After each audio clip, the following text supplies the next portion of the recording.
Right. So very good afternoon to one and all. I would request all the participants to open the camera. सभी लोग camera open करें. We have been joined today with us. We have a resource person, Dr. Anil Prabhakar Kulkarni, a person with a vast teaching, research, and administrative experience, have joined a cloud meeting. So, on behalf of UGC Malviya Mission Teachers Training Center, Dr. Babasaheb Ambedkar Marathwada University, Chhatrapati Sambhajinagar, I welcome Dr. A.P. Kulkarni, sir, and I would now hand over the session to him. Over to you, sir.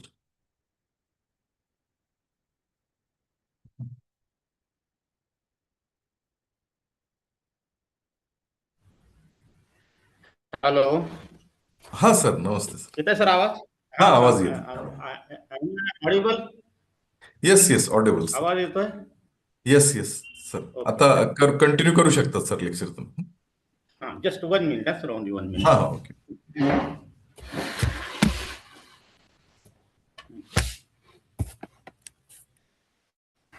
Just.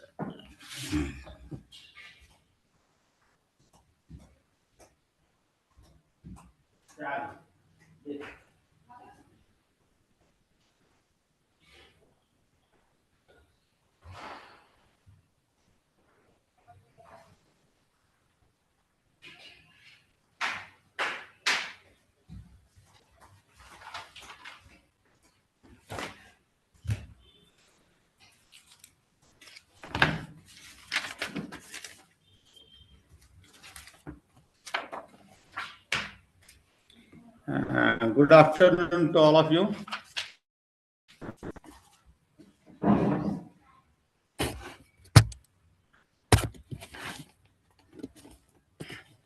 Okay, no? Yes, sir, yes. Am I audible? Yes, sir, yes. Yes, okay. So, Honorable Director of this training center, Honorable Vice Chancellor, Honorable Sir, and dear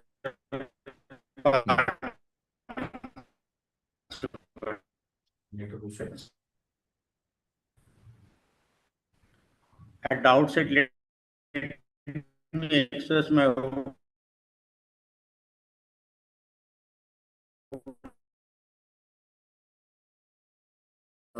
Appeal, sir, Honorable Vice Chancellor, Director, sir, for inviting me and allowing me to share my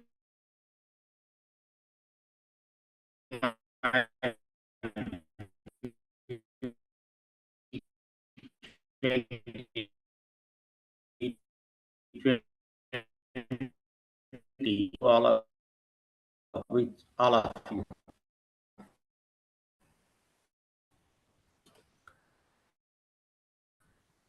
This is a good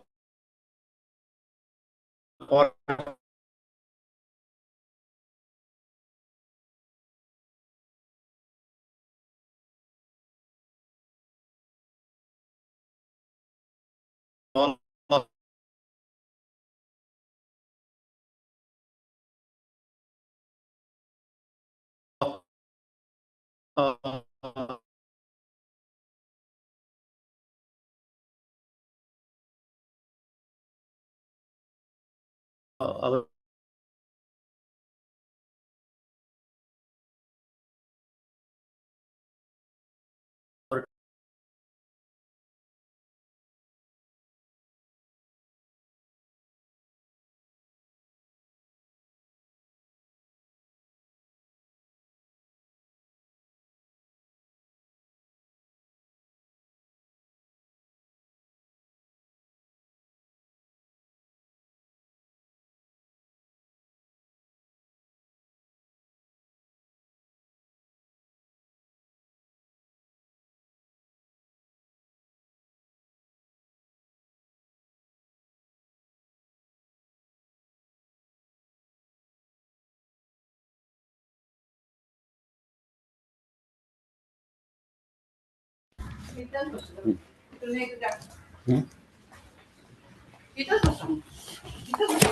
कुठे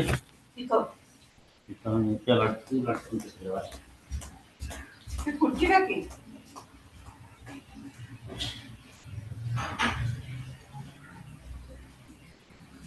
मी तुम्हाला म्हणतो तो check करा आधी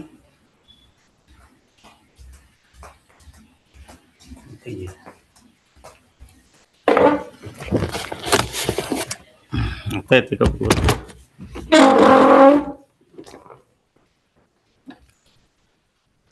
Is it okay, sir?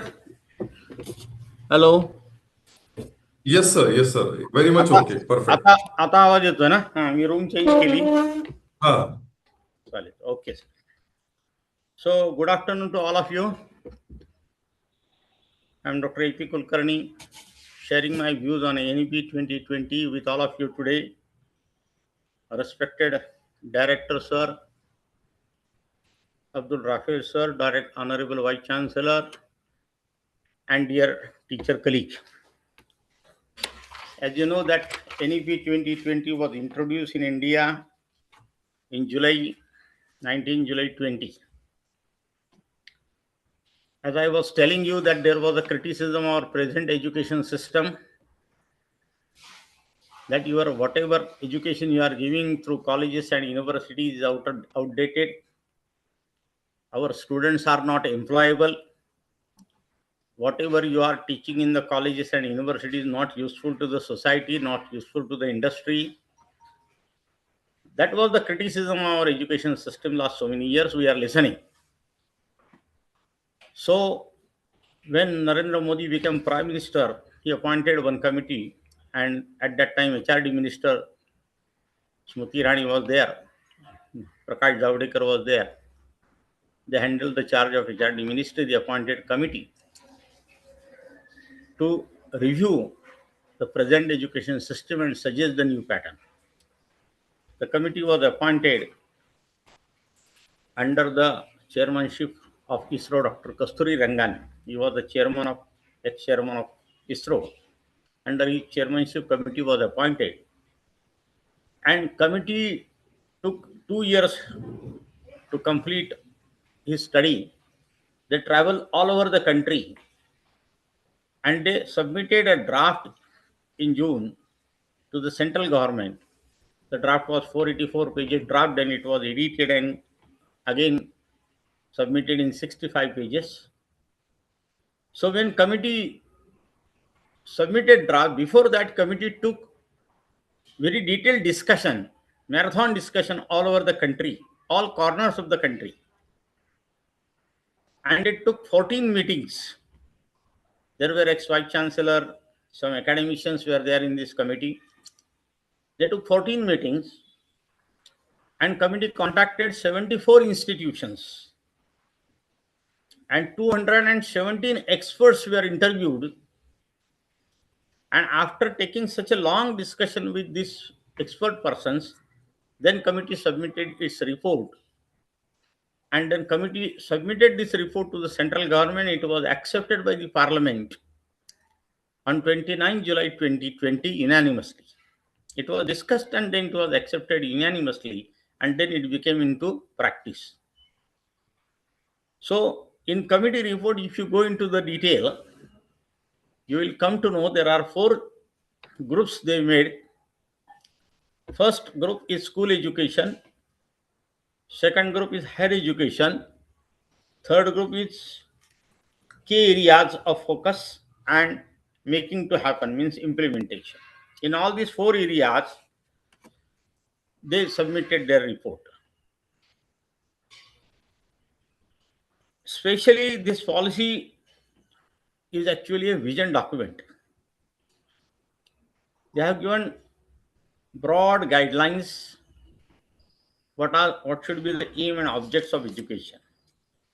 Now actually 5 years have already passed. 2020 Parliament accepted report, but unfortunately in the same year COVID took place, and so it was not implemented. Implementation postponed 2 more years, and then after 22-23 implementation of NEP started all over the country. Most of the states accepted this report, and they started implementation at their level from 23 onwards. Now 2-3 years are already passed. We have started implementing the NEP 2020. Actually, this policy is, what is the speciality of this policy? This policy is Bharat centric.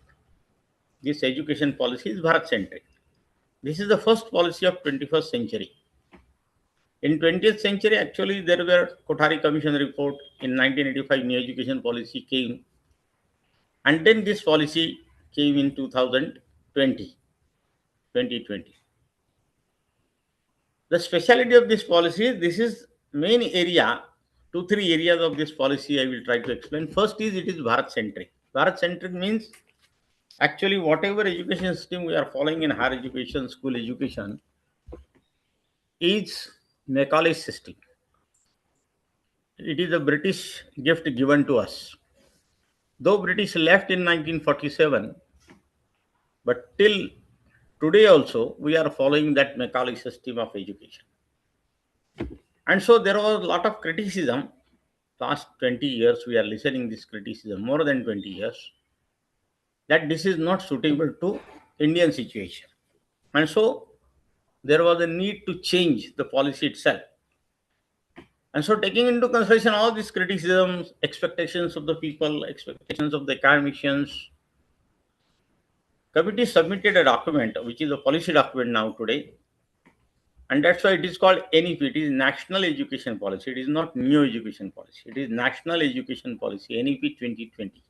Though it is new of 21st century, but it is a national education policy because it is accepted by the parliament. Now, the first point of this, it is Bharat centric, and there are some objectives given of the policy. The objectives were there in Kothari Commission report. These objectives were there in 85 policy also. Some objectives are common. For example, accessibility, equity, affordability. These are the three objectives, that education should be accessible to all. It should bring equity amongst the all, and it should be affordable. All these criteria are again repeated in the 2020 policy also, but they added two more objectives. What are the two more objectives? First time it is discussed that whatever education we are giving should be qualitative. Quality, and fifth one is accountability. So accessibility, equity, along with that, quality, affordability is already there, and accountability. Quality and accountability, these are two more additional points added. Why these two added? Because now education is available to all. Accessibility is not that a big problem today. It is accessible because we accepted privatization in higher education, school education also. And so there are government schools, there are government colleges, as well as there are private schools and private colleges.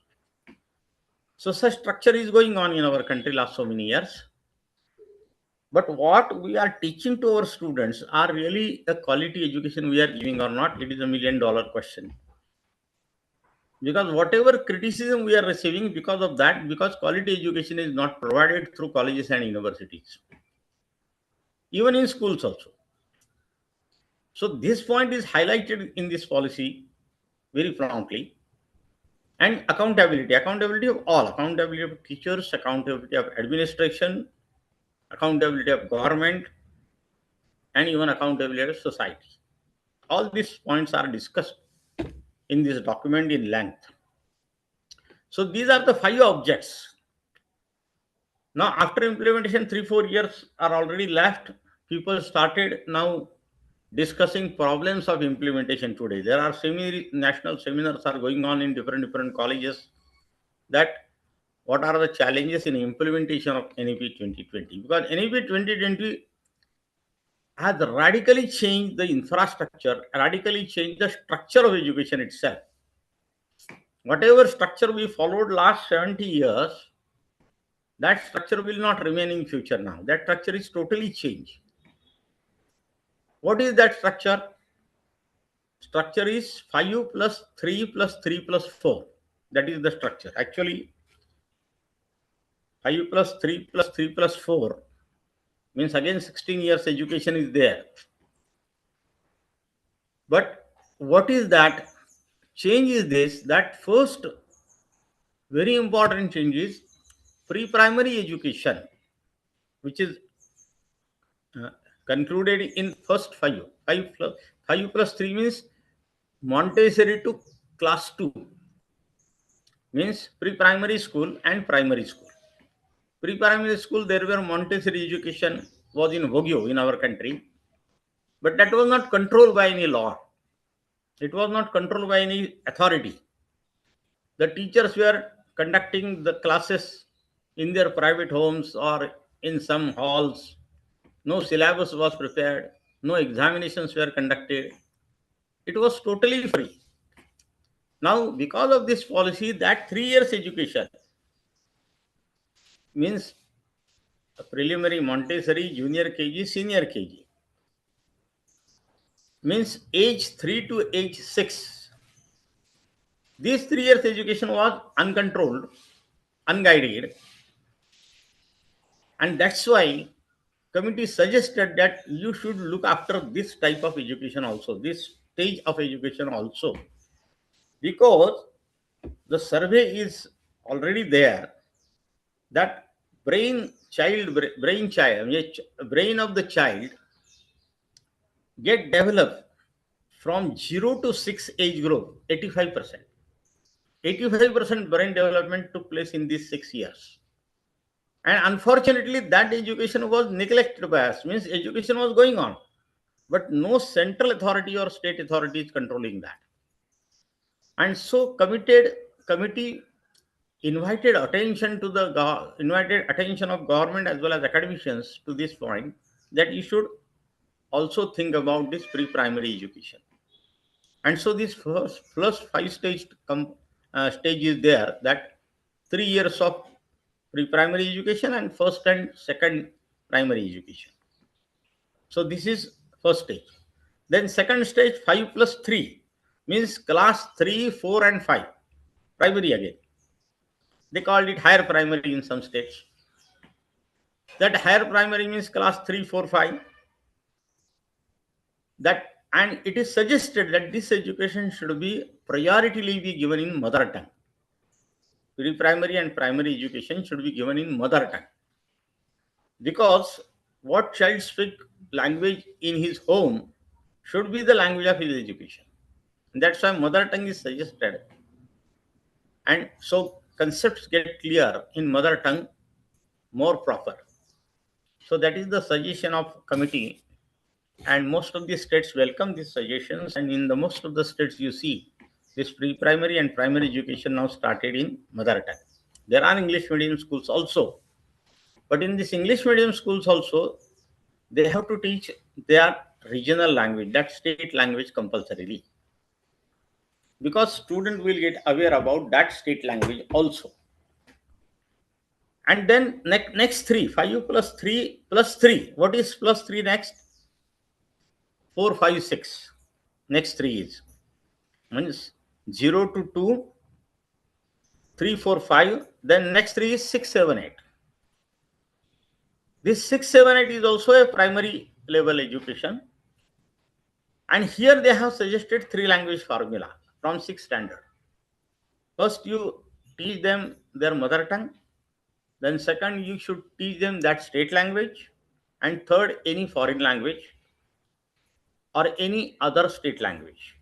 Not necessarily English. They can learn French, German, Russian also. It depends upon the schools and students' availability and school facility availability. So this is actually 6, 7, 8. And from 6th standard, very important suggestion committee made. That suggestion is skill education. 3 language formula, and second is skill education. Skill education should start from 6th standard onwards, because our youth, those who are graduated, they are lacking in skills. They are not employable because they don't have any skills. And that survey reflected in their report that to make our students employable, they must have some skills. And so you will find some skill universities are also started now. After this report submitted, in Maharashtra started skill universities also. Government started skill universities, some private universities also started skill universities. Actually, if you see, when we'll speak about higher education, then I will explain that point. There are different types of university structure recommended by the committee. Special skill university was not the recommendation, but taking into consideration demand of the time and present status, some institutes have started skill universities also, some state also started skill universities also, because they have realized that skill is needed. So they suggested from 6th standard you should start skill education. And in higher education also, you should give them degree along with skills. That is the recommendation. So 6, 7, 8 is again up to 8, it is a primary. And then 9, 10, 11, 12, 4. 5 plus 3 plus 3 plus 4. Next 4 is 9 to 12. So 9, 10, 11, 12, these 4 years is a secondary education. In the secondary education, they suggested semester system also. That you should take exam after 6 months and let the student know his ability after 6 months. So semester is also suggested. It will start in near future, I think, not yet started in all schools. Just now this year, pre-primary and primary come under government control. In some states, that effort started to bring that education under state control. So slowly, this 4 stages formula, 5 plus 3 plus 3 plus 4 formula will come into stability. So this structural change is very important, and that structural change has also invited some problems at the time of implementation. Those who have started implementation in the states, different states, they are facing some problems, but they will have to find out solution to that also. Because problems bound to be there, because we are making structural change. So whenever structural change comes, problems also comes. Because whatever our set system, that set system is not remain constant. And so you have to change according to the structure. So this 5 plus 3 plus 3 plus 4, last 4 is recommended for our higher education. After 12th, 5 plus 3 plus 3 plus 4, then higher education comes.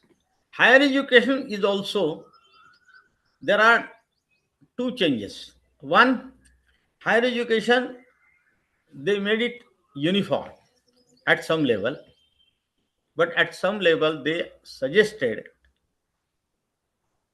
special education also.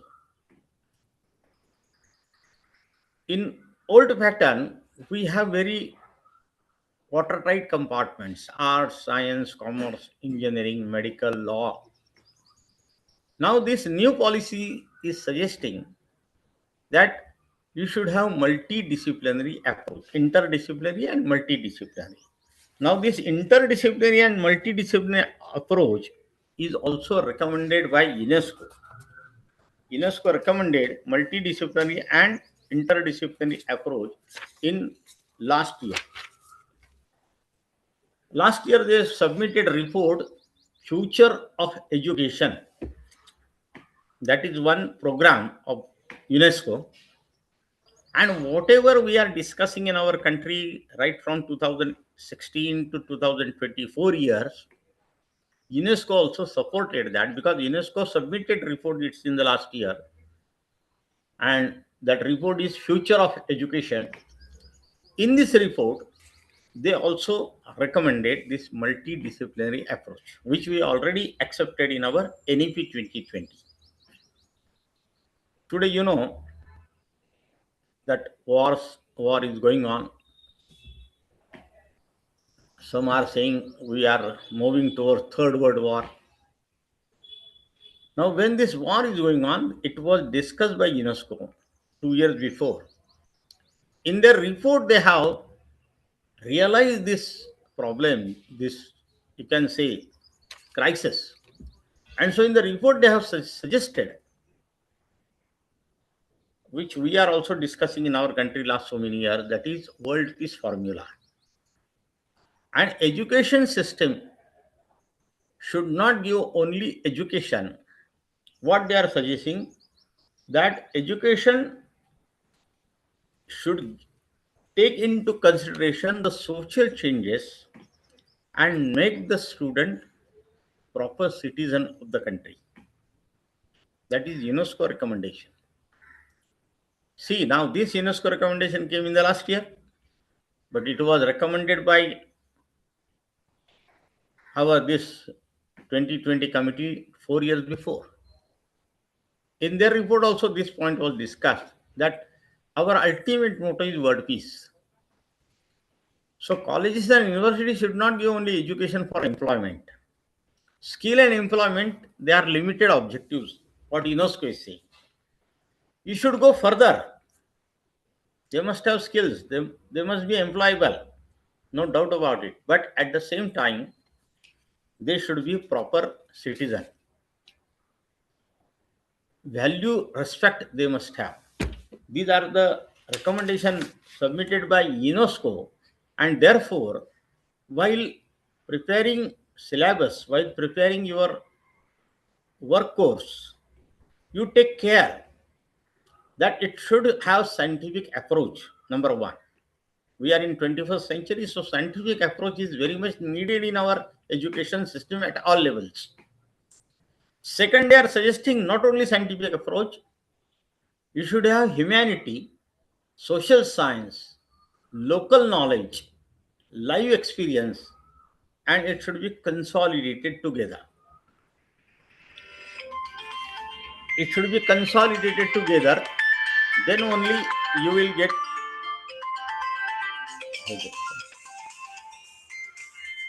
proper personality of the student can be developed. Here we have to teach the student how to learn. And so they are given three objectives: learning to know, learning to do, and learning to become.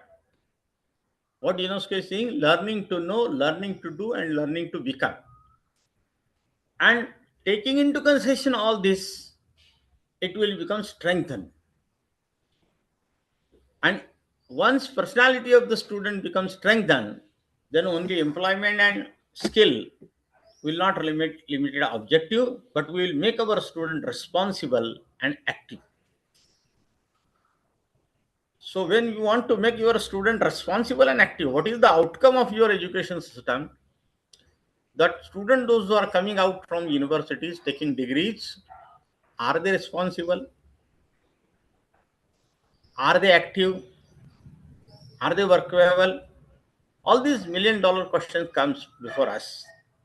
And so we have to take care while designing our curriculum, that design your curriculum in such a way where you are taking local knowledge also into consideration. And 2020 recommended same thing. Our policy, NEP 2020 also recommended same thing. That local knowledge is important, and so it should be a diversity. We must accept, and we have to diversify, decentralize. Don't sit in the university office and prepare syllabus and ask all the colleges to follow. It is not formal, it is not proper. You have to give some space for local knowledge. And most word used by UNESCO, which is also reflected in our NEP 20, that lifelong experience, life living experience. So your syllabus should frame in such a way where life living experience is also counted, local knowledge is also considered, and then global knowledge. You have to prepare a link between all these three. So globally we should be competent. Quality education we have to provide means globally we should be competent. But while making our student global competent, should not forget that there is a local knowledge also. those who are not part and parcel of university system, college system, higher education system, but they have some knowledge, and that knowledge we should borrow, that knowledge we should bring to our university structure. So that is the recommendation made by UNESCO, and they said that make the student responsible and active and develop world citizenship, mutual cooperation, and unity increases. So world citizenship and mutual coordination, it is there, then only unity increases. So see, what UNESCO is saying, same thing was discussed by our thinkers while drafting the 2020 policy. Means see how it is synchronized. It is coincident. But what we are thinking in India, same thing is going on at world level, at international level. And now, in taking into consideration today's situation, you will come to know world citizenship or unity, how it is needed. Because when war started between two countries, it makes problem to all the countries, which we are facing today. Oil problem in India, not only in India, it is in Bangladesh, it is in Sri Lanka, it is in China. All countries are facing this problem. So because of that, you have to give proper education to our students so their global citizenship will develop and unity at world level will come out. That is the big outcome of education system. That is expected actually. How many years it will take to reach, I don't know. It depends upon the implementation, sincerity, and support from all the stakeholders at all levels. It is not only in the hands of teacher. So we need support of all the sectors also. So whatever India was thinking thousands years before, now it has become acceptable at world level. And so it must be reflected in our education system also. For example, in Maharashtra, World Peace Prayer was written by Santat Jnaneshwar 800 years, 700 years before Pasaidan. So those who are Marathi teachers here, they might be knowing. So in different parts of the country, at different level, same thing was repeated. It is in Kannada also, it is in Bengali also. Everywhere you will find this word peace formula was discussed at each level, every level. And so our philosophy, Indian philosophy says that live together and allow others to also live. So this reflected in our education pattern or not? So while designing syllabus in 21st century, taking into consideration 21st century challenges and growth, taking into consideration at world level, we all the teachers need to think while designing our syllabi that are we taking care of all these 5 points or not? Not only bookish knowledge. And so drastic change in higher education system is also suggested that your education should be practical oriented. Experience learning. Weightage was given to that. Till today, we are dependent on theory learning. No practical, no experience. Whatever written in the books, we are explaining to our students. But now policy says that make it is hybrid approach. Give some lectures, theoretical lectures, but you should complete your syllabi through practicals, through experience learning, through on-job training. And so 4-year degree course is also suggested in new pattern. 3-year degree course is there as well as 4-year degree course is there. And what is the 4th year? Again, in 4th year, there are 2 more options are given to the students. One, you can become graduate by research and you can be a graduate honors degree. Whether you want honors degree or whether you want research degree. choice is given to the students. This is new thing now. This is not yet started anywhere in India, but either in the next year or one more year after, this will be started. Because NEP implementation started right from 24, 23, 24. So first batch is on the last year, this year. When the first batch will complete its 3-year degree course today, next year, now they are having opportunity to go for this 4th year degree course also. And the 4th-year degree course, as I told you, two options are given. Either you take honor degree or you take research degree. What is the difference? If you take research degree, then immediately you are eligible to register your name for PhD. No postgraduate degree required for that. Today, unless and until you are post graduation, you are not allowed to go for research degree. Now, NEP 20 says that if student completes 4th-year degree course with research, let him go for directly PhD, or let him complete 1-year PG course. 1-year PG course is available to both the options. Either you complete honor degree or you complete research degree. 4-year degree course, if you complete, you are eligible for 1-year PG course. And those who are completing 3-year degree course, what is for them? For them, there are 2 years PG course as we are running today. That will remain in OBU. So there will be two types of PG courses we'll have to run at university level as well as at college level. One degree course, one PG is 2 years degree course, and one PG is 1-year degree course. So these are the different changes coming in our higher education system. And we need to prepare syllabus taking into consideration all these changes, because their syllabus will also different. And again, UGC has already issued circulars, you might be knowing that complete your 40% syllabus through online mode. On Swayam, all other courses are available. You can develop your own portal at university level also.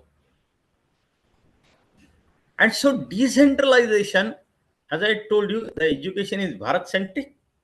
Second, it is decentralized. Now, NEP document says that we don't want big universities where there are 1,000 colleges, 100 colleges, 800 colleges. No. They have suggested formula up to 2035. What is the formula suggested? Formula suggested is up to 2035, there will be only three types of universities. One, research oriented universities. They called research intensive university. Use the word research intensive. There will be a research intensive universities which will do only research work, no formal teaching.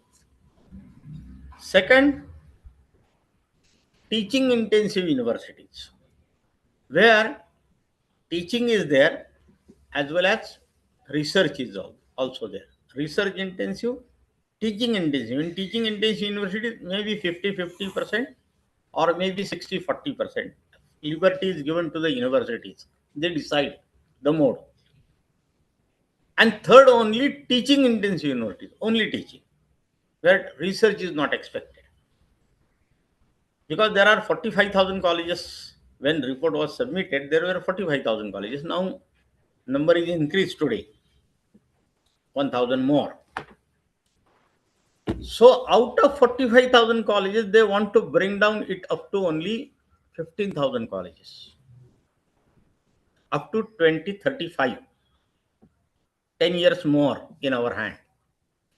So within next 10 years, NEP 2020 document expect that it should bring down the strength of the colleges, small colleges where strength is 500, 600, 1,000.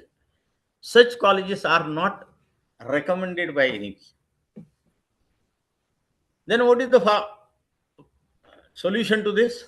Because there are so many colleges where strength is less than 1,500. So they suggest that let them go to cluster format, cluster universities. 3-4 colleges in one taluka, one district, or one area, one region can come together and they can have cluster university format. So standalone colleges are not recommended now. We have so many standalone colleges in our country today, but slowly these standalone colleges will not remain in existence. And they already started. For example, B.Ed colleges. There is a education board, and they already issued guidelines for that. And that guidelines are given to B.Ed colleges. In Maharashtra, we have only B.Ed colleges, standalone colleges. Now already guidelines are issued to them by UGC, and they have suggested that you should start some other courses also and make it multidisciplinary, because multidisciplinary approach is the another benefit of this NEP 2020. It is Bharat centric. I will talk about Bharat centric in later on, probably in the next lecture. But second objective is it should be interdisciplinary, not multidisciplinary. In somewhere it is interdisciplinary, though there is a difference in interdisciplinary and multidisciplinary. Many times we use this word for single meaning, but it is not like that. So multidisciplinary approach, minimum we should start. What is multidisciplinary approach? That we have watertight compartment, BA, BSc, BCom, B, MBBS, BArch, LLB. But if engineering student wants to study music, which comes under humanity faculty, he is not allowed today in present structure. But anyway recommended that let him take some credits from music also. So credit system is suggested. Instead of annual pattern of exam will not remain in existence again. You have to go to semester system, as well as you have to accept credit, choice based credit system, CBCS, choice based credit system. It is accepted all over the country now. Now choice based credit system means students are given choice. Students are free to select their subjects. There are some core subjects, there are some optional subjects. Core subject may be compulsory as per that faculty, but you have to give some opportunity to student to select some subject from other faculty, other core faculty. Means commerce student can study history, or art student can study accountancy, or science student can study economics, engineering student can study music, like that. This is called multidisciplinary approach. So not necessarily 100 credits he should take from 100% credit from his own core faculty. No. The percentage will be decided again by the universities. But majority credits from core faculty, but some credits they can take from other faculty also. I am a commerce student, but I am interested in history. But I was not allowed to study history as my subject of exam. Now it is suggested that you can take history and drop one commerce subject. So there are some verticals are given. Major subjects, minor subjects, verticals, such type of format is designed at national level, as well as now it is designed at state levels, university levels also. Different universities are following this structure. But main theme or main idea is this, that let the student study some subjects of his interest from other faculty also, from other stream also. That is the beauty of this policy 2020. Because we want multidisciplinary approach, interdisciplinary approach. So this approach need to be developed. Today we are observing there are some doctors, they are full-time singers, they are full-time musicians, they are full-time artists. So what is the use of their medical education? Such question comes. There are some engineers, they are doing some agriculture work. Then what is the use of their engineering domain? But now policy accepted this, that let him select any domain, but some freedom should be given to the student to select his area of interest subject. His area of interest may be music, or his area of interest may be sports, or his area of interest may be social work. Facility should be available for such students to take that subject, and some credits are recommended for this. Some students are organizing blood donation camps, cleanliness program through their college NSS groups, NCC groups, some national parade they are attending. So some credit should be given to that. So whatever student is doing in college should be counted. Multidisciplinary approach recommend that personality of the student is versatile. Make him versatile.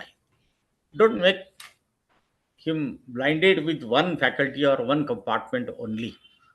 And whatever outwork or whatever some expert work he has done, extraordinary work he has done in that subject, you must recognize that subject, you must reward that subject, and some credits must be given, and that credits will be counted while allotting him degree. So these are the changes coming up. Now they are going on. Different universities are finding out their own ways how to give degrees.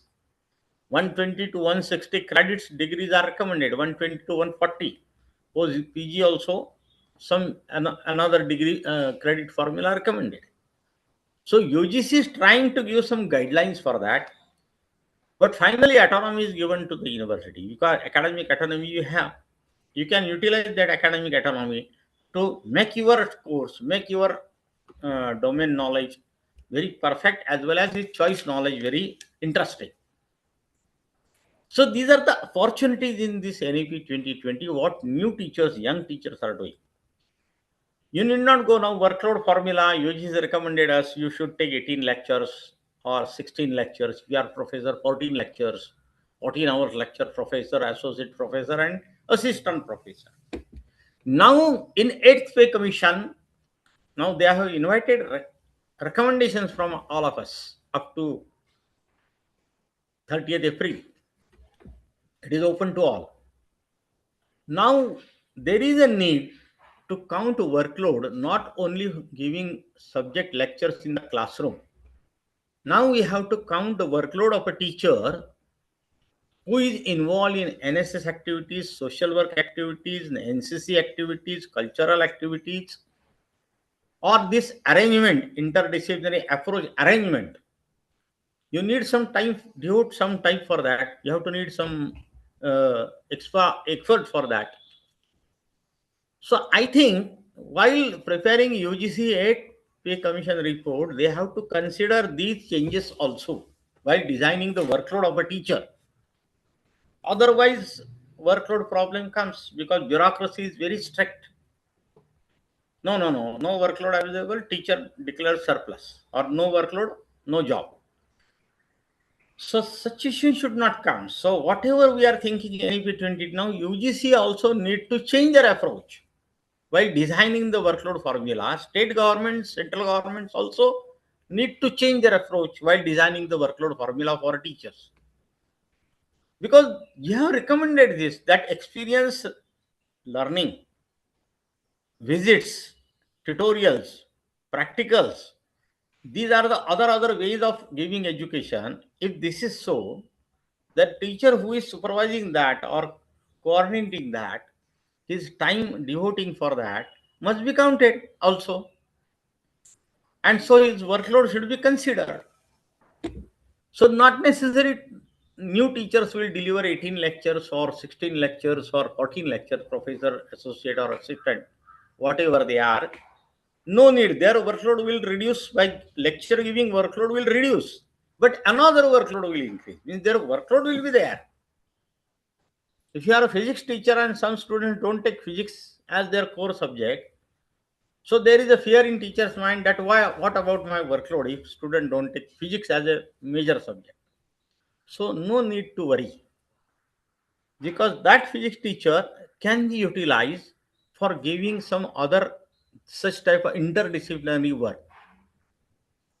He can arrange such things for students' benefit, and whatever time is devoting for that activity should be counted as a workload. So nobody will be surplus. This is my understanding. We are recommending this to UGC also. When they have invited suggestions, we are going to make these suggestions to UGC also. So teachers will have to also prepare themselves along with their domain knowledge. They have to prepare themselves for some other extracurricular, co-curricular activities.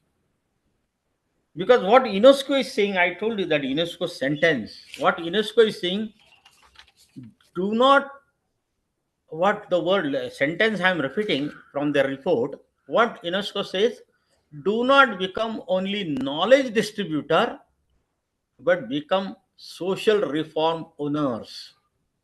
This is the sentence. Do not become only knowledge distributor. Don't distribute knowledge to the student. Don't give knowledge to the student. Don't give information to the student. But you should become social reform owners. You should own it. Some social reforms needed, social changes needed, worldwide peace needed. If world peace is needed, and it should be sustainable development, sustainable growth. And whatever discussed in our objectives, NEP 2020 and objectives, that equity, affordability, accountability comes here. The accountability word is also in another language. UNESCO is accepted. UNESCO gave its consent that you become social reform owner. What does it mean? You become social reform owner means you should be active in these social activities. You should take lead in these social activities. You should give direction to your students, arrange such programs. Now, India is a vast country. There are different state languages. There are different way of performance. Every state has some different culture also. हमारी वेशभूषा अलग है, खान पान भी अलग है. अभी अभी थोड़ा थोड़ी यूनिफॉर्मिटी आना शुरू हो गया है, लेकिन हर एक स्टेट का अपना एक पहचान है. उस पहचान को सामने रखते हुए we need to develop this type of activities. That how all Indians will come together. India is my country. I am Indian. What does it mean? I am staying in Pune. I am staying in Maharashtra. Somebody is staying in Assam. Somebody is staying in Kashmir. Somebody is staying in Kerala. All are Indians. Do they have brotherhood?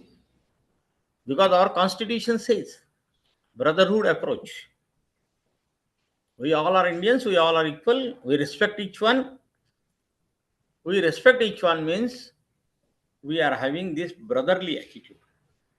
This is the ethos of our constitution also. What Dr. Babasaheb Ambedkar said while writing the constitution. And that is the ultimate answer to it. If you want world peace or if you want to live your life peacefully, such values you have to develop amongst our students. We need to develop values. We need to develop such type of atmosphere all over the country. All we are equal. So how we can do this? And for that, you need to organize some programs for that. Invite different state lecturers. Invite different state resource persons in your college, in your university. Let us have exchange thought. Some, NIP permitted us to appoint some professor of practice. What does it mean, professor of practice? No qualification is applicable to professor of practice person who has devoted his some years in some profession, vocation, or business, and he became expert in that field.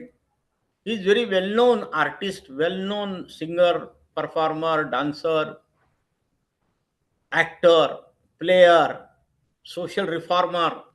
Such persons you can invite and appoint them as a professor of practice in your university. In Maharashtra, universities have started appointing such professors to take benefit of their core knowledge, take benefit of their expertise, and to bring them to our students. So some industrialist who has developed his industry, you can invite such person twice in a week, thrice in a week as a resource person in your university and in your college to participate or to discuss or to, you can say, interact with your students. Not necessarily they will give lecture, they may go way of interaction also. So NEP 2020 has opened the sky to all of us. Your basket should be big. Now our basket is limited. Now they are suggesting make big basket. Put different subjects in that basket and let the student select it. Now their ultimate aim is very big. I don't know when it will come into reality. Choice-based credit system. Today we have started implementation of choice-based credit system. But which choice is there today? Is it really 100% student choice? No.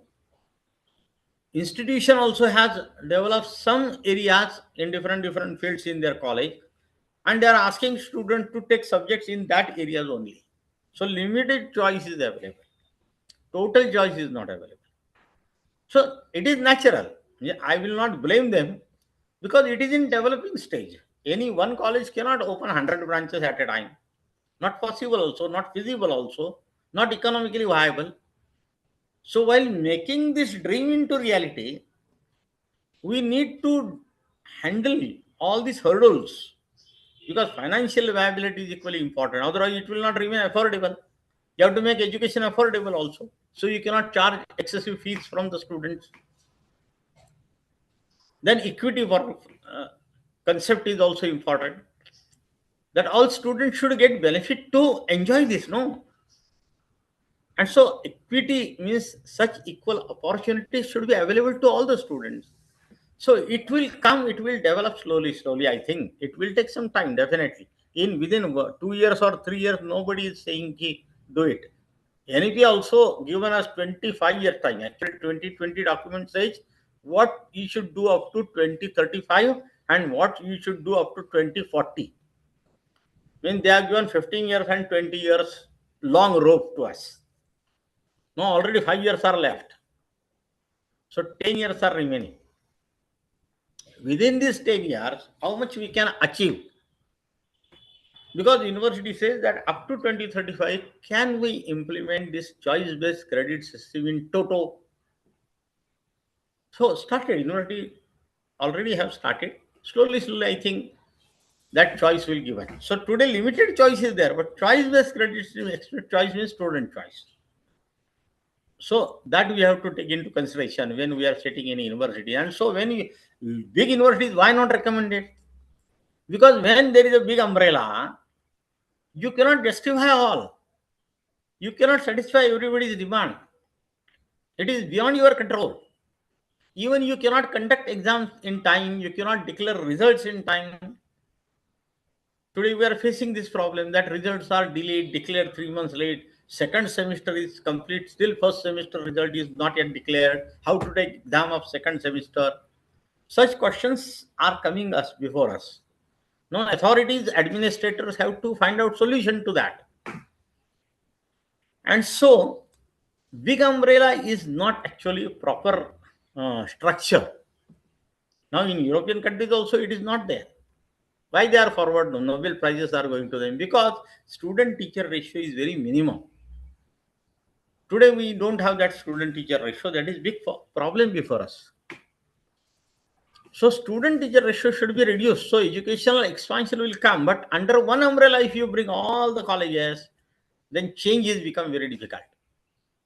And so NEP suggested degree giving colleges. Their third aim is degree giving colleges. Central universities, state universities, and degree giving colleges. And the universities may be research oriented, research intensive, teaching intensive, research and teaching intensive, and only teaching intensive. Such type of varieties will be there. But number of students under one university should be limited. And so they are giving a funding of 45,000 colleges, bring them 15,000. So they will be sufficiently large college having population of 5,000, 10,000 students. And such colleges can give degrees. Degree giving colleges means university status they want to give to the college also. They will mention their college name in that degree. University name will be there, as well as college name will also there. And so autonomy funda is going on now in all over the states. NAC is also saying if you get A grade, you are free to take autonomy. Such changes are coming. So your A grade college means sufficiently good college, well college. Then why to keep control of university on that college? Let give autonomy to that college, academic autonomy. So कम से कम वो तो दे दो academic autonomy. But slowly they want to give total freedom, total autonomy. 40 degree giving colleges, only 15,000 in the country. So this structure will be there. That big universities, state universities, central universities, state university, and then degree giving colleges. The degree giving colleges will have definitely multiple choice. They must have. Small college cannot afford this, but big college can afford this. So student will also get benefited. Student will be benefited in big colleges because they get multiple choice to select subject. Then another criteria recommended is, again I don't know it will take how many years, but anytime anywhere exam. Today we have exam schedule. वो हंगाम रहता है exam की, हमारे यहाँ तो बोलते हैं जत्रा है, महोत्सव है exam. Now they want to finish that. Make it student friendly. Students should not take botheration of exam unnecessarily. Some students are going for suicide, even 10th and 12th standard students also taking pressure of exam and going for suicide. These cases are going in 26 also. So how to stop this? That's why there is one suggestion made by NEP that makes student exam friendly. Exam friendly means student friendly exam. Student friendly exam, how to do that? So when student is prepared for exam, take his exam and give him credits. And once credit bank, credit bank formula is already in now existence. This credit bank formula already started. So whatever credits you have achieved, you can put into your bank. And once sufficient credits are gathered, degree will be given to you. So that's why it made education system student friendly and student centric. Why I'm telling you it is student centric, because these are the all changes which are we bringing in our structural. These changes are making education system student centric. So student should be free to select his subject. Student should be free to give his exam. Student should want to take a rest in between. It is allowed, because free exit and free entry formula is recommended in NEP 2020. What is free entry and free exit? Anytime you can enter in education system, and any time if you complete your first year course and you want to take rest, now NEP suggested give them certificate. If student completed his first year successfully and you want to take rest, no problem, give him certificate. If some student completed second year and they want to exit, let them go. They will get diploma. And the student who are completing 3-year degree course, then they will get degree. If you are completing 3-year degree course, you will get degree. If you are completing 2 years course, you will get diploma. And if you are completing only 1 year, you will get certificate. But freedom is there that you can come back after 2-3 years again and complete your remaining year. Suppose you have certificate, you come complete your next 2 years, get degree. If you have diploma, come back again after 2-3 years, complete your degree, and go back. So students friendly. If student, particularly it is very useful to girl student, because those who are taken admission in the first year, second year, they get married. And after marriage, they shifted somewhere. And this mobility to another center makes it difficult to complete their degree. So NEP suggested, okay, they have completed 2 years, give them diploma, and where they have gone with their credit, because credit bank is there.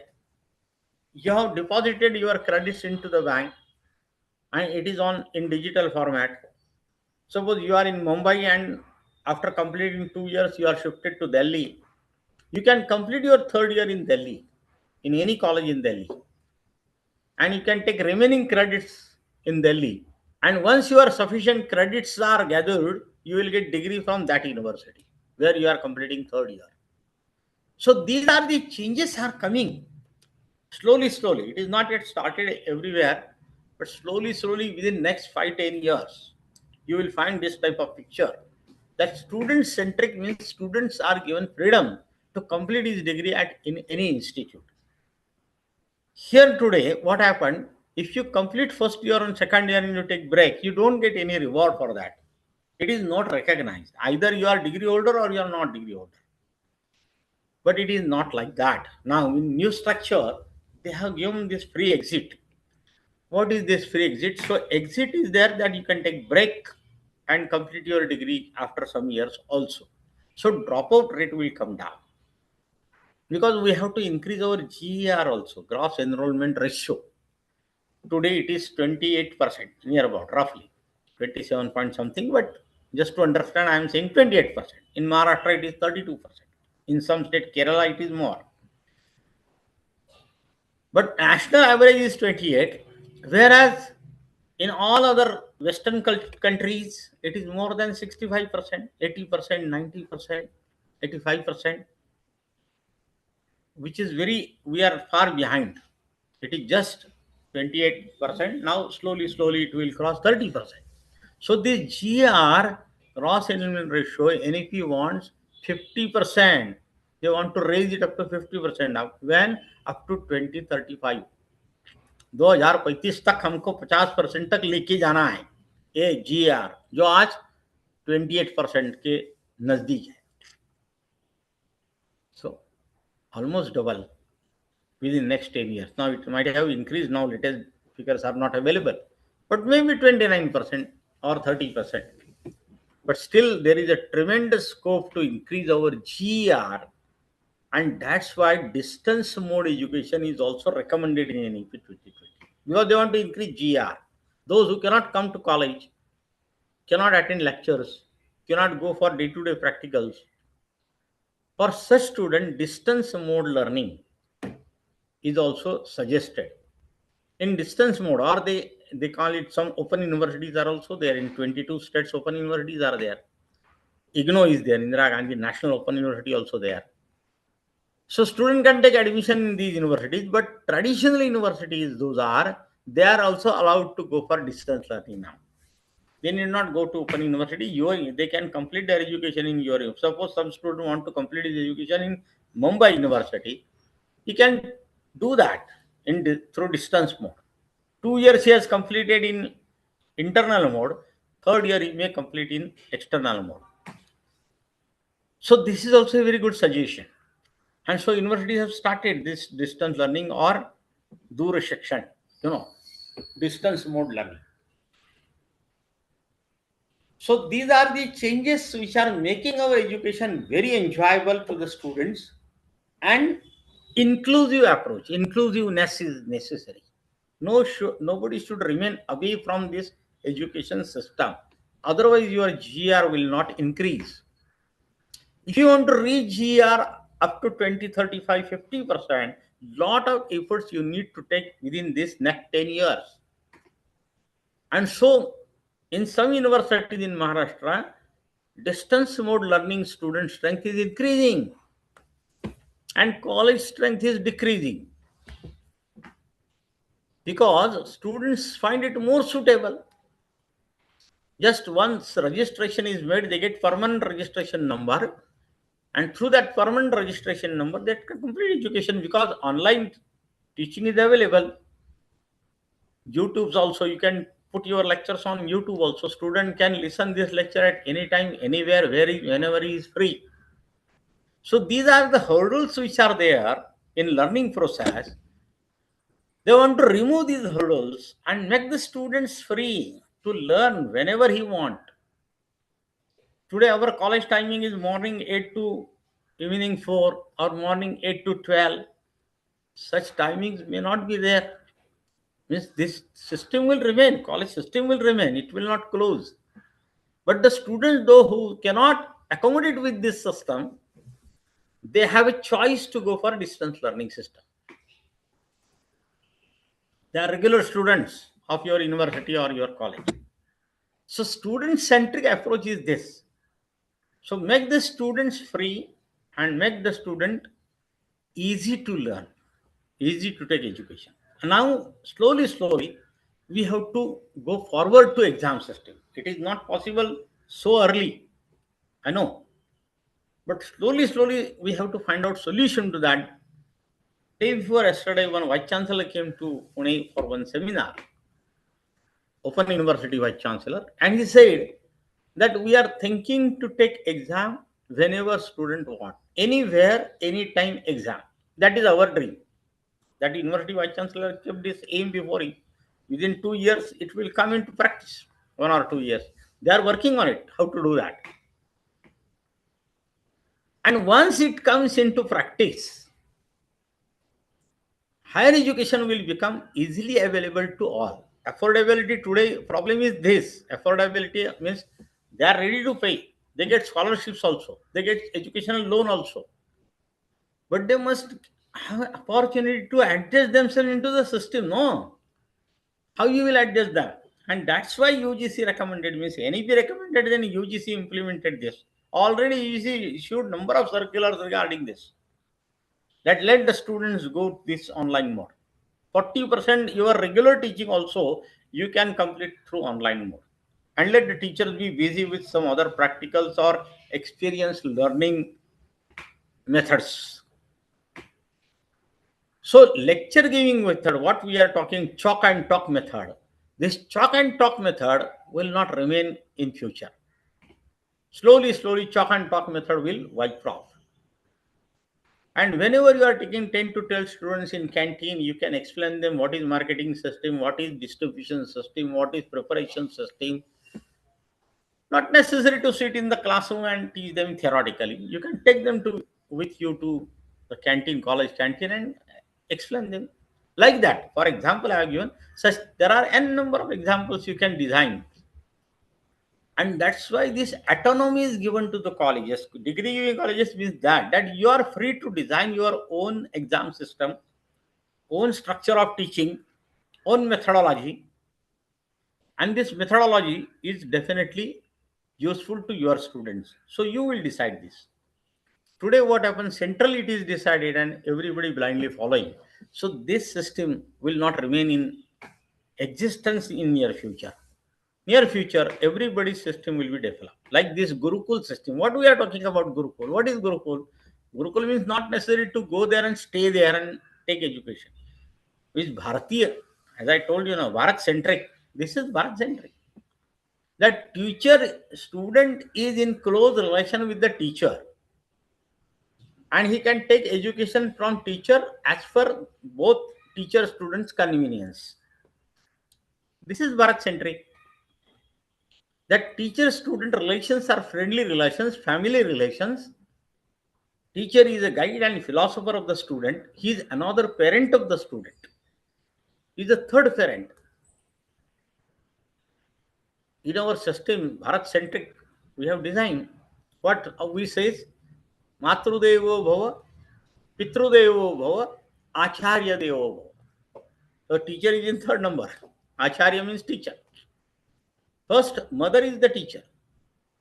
And that's why girls' education is almost recommended, encouraged in this NEP 2020. All these changes which I discussed just now are very useful and favorable and very useful to girl student. Taking into their difficulty into consideration, designing is made like this. So women education is equally important, and I'm very happy to share that SNDT University, which is the only women's university in Maharashtra, it is all over India. Their area is all over India. SNDT Women University. Their student strength is double in last 3 years. In other university, student strength is reduced. But SNDT Women University student strength is double. What was 21, 22, more than this in 25, 26. Double, almost. Means girls are coming in large number to education system. It is a good sign, because Matrudeva Bhava, first lady should be taught. If if women education is successful and women education is powerful, then next generation will be automatically powerful, because first teacher is Matrudeva Bhava, Ma. Mother is the first teacher, then father, Pitrudeva Bhava, and third is teacher. Now teacher has to play double role. Teacher as well as father, means he is another parent. Gurukul system means that, because we are not going to go 5,000 years before what was Gurukul system, that after age 10 student used to go to the guru's home and guru he stay with him at all eating, everything was there, learning. Now that system is not expected here today. We have to go as per 21st century formula. But this is Gurukul system, because teacher student relations are close, teacher student relations are informal, they are parental. So it is Gurukul system, and so teacher will become in real sense guide and philosopher of the student. And so all round development of the student will come into existence in coming days. You will get very close to your students. Students will remember you for a long time. You also remember names, all names of the student. I got retired 10 years before, but I don't remember all the student name today. Very few names I remember, because I was in that system where only one way traffic, we were going to the classroom, giving lectures, coming out, and annual system of exam. So exam conducted by the university, papers assessed by some other teachers, so no student teacher contact. Here now what happened? You are teaching, you are examining, you are giving degrees, and so your relations are more cordial, more close. Both will remember each another for a long time. And personality development comes through like this interaction. Because how teacher behave, how teacher is performing in the classroom, as well as how he is behaving outside the classroom. What are his social relations? What are his educational in system relations? That matters. That will create effect on his personality also. And so living experience means this. Living experience student will enjoy how teachers is living, how the administration and entire system is performing, working. These living relations will help him to develop his own career. He will find his own career.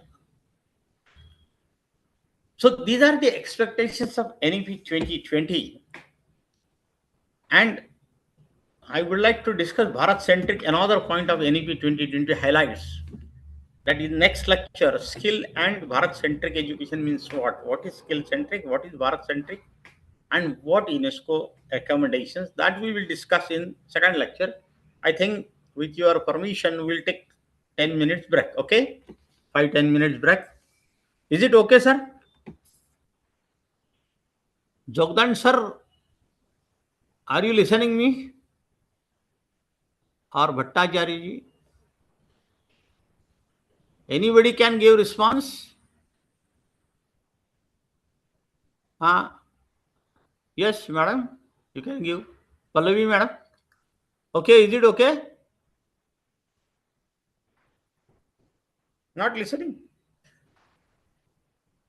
Okay, we'll take 5-10 minutes break and we'll assemble again. Okay, thank you very much. In second lecture, we'll discuss another 2 more points. Thank you very much.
Hello.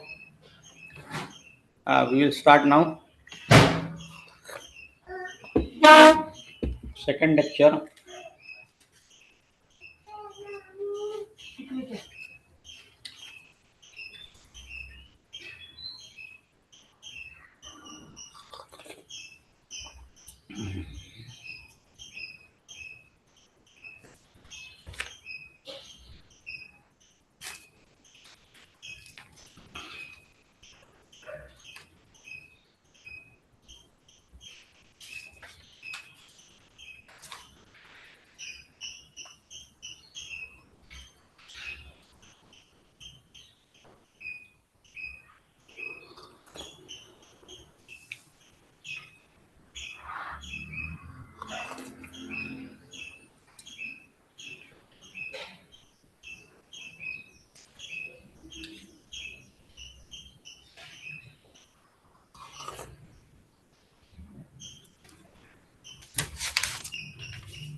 Hello, good evening to all.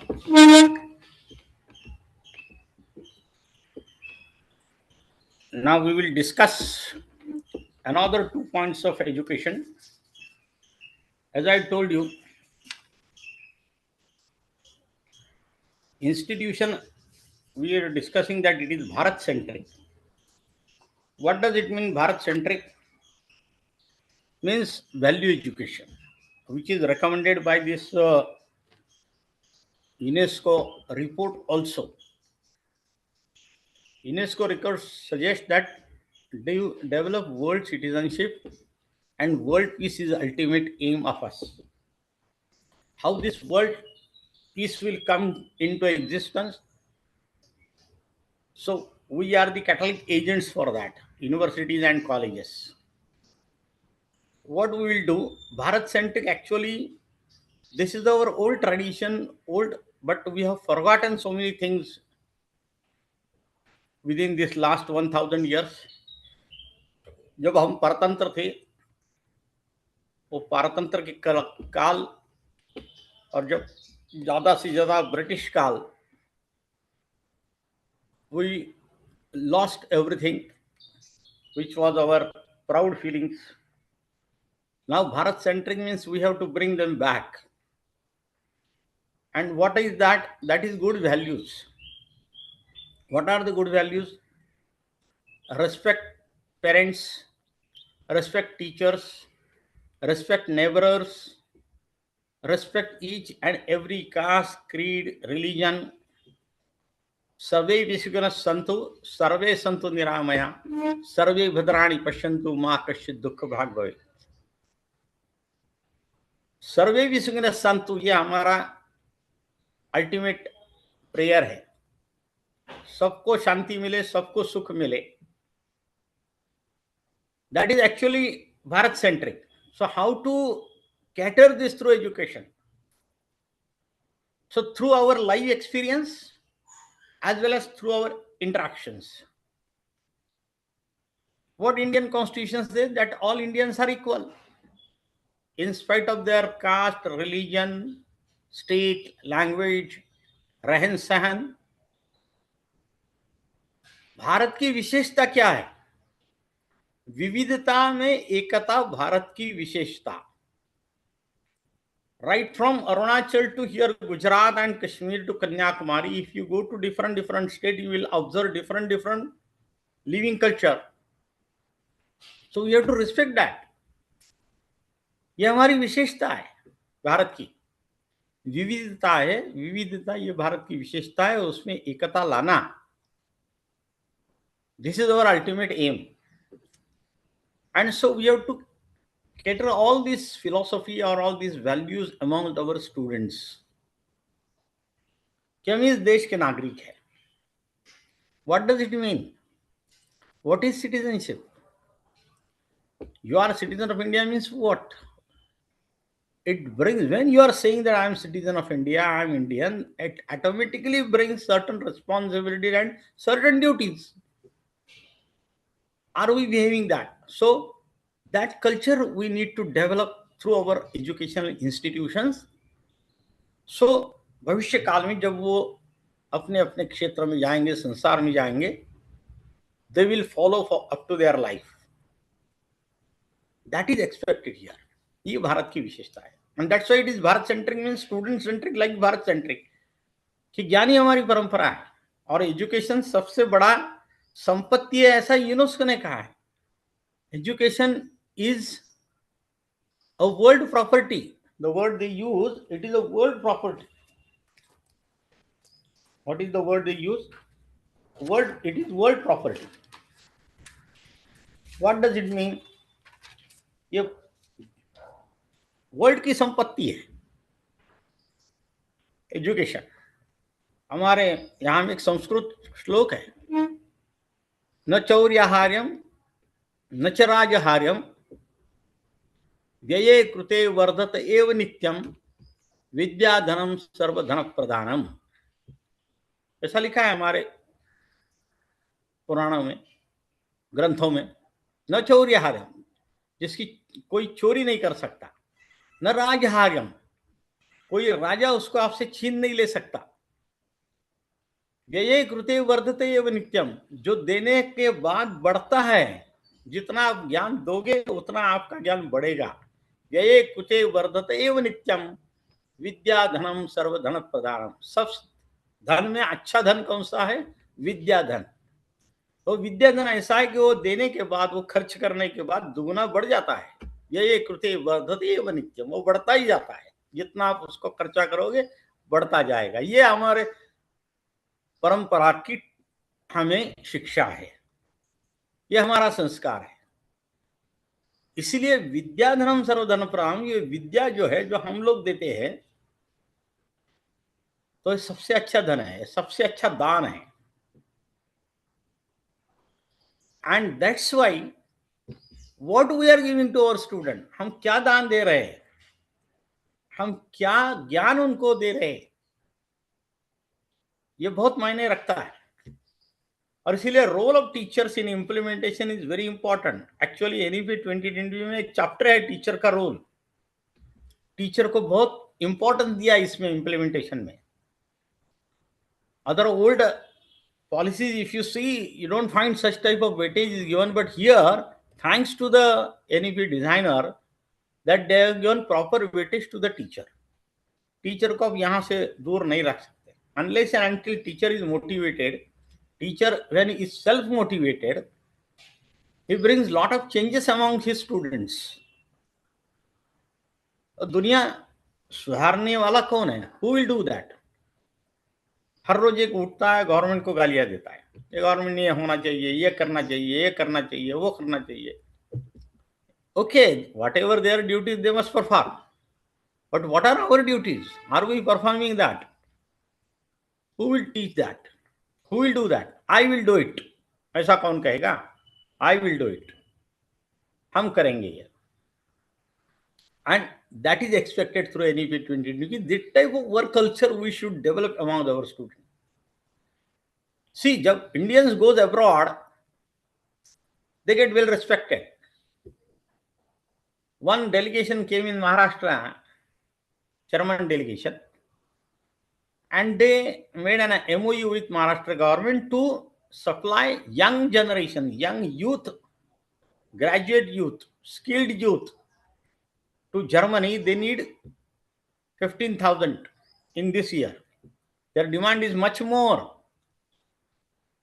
And they signed MOU with government and they said we want Indian students. So minister asked them, why you want Indian? Because there are Pakistanis, there, Bangladeshis, there, China is there. Why you want to sign MOU with India only? Why you want from our state so many students in Germany? They have given offer. You send your student to Germany, we will give them on landing immediately. Appointment letter will be in his hand. But they put two conditions. One, he must have some skill, and second, he must know German language. And so Maharashtra government came forward and they started skill university. And now they started German education. Those who want to learn education German, it is free for them. Government is paying their fees. Free German education is available to Maharashtra student, those who want to go to Germany for job. So why it is so?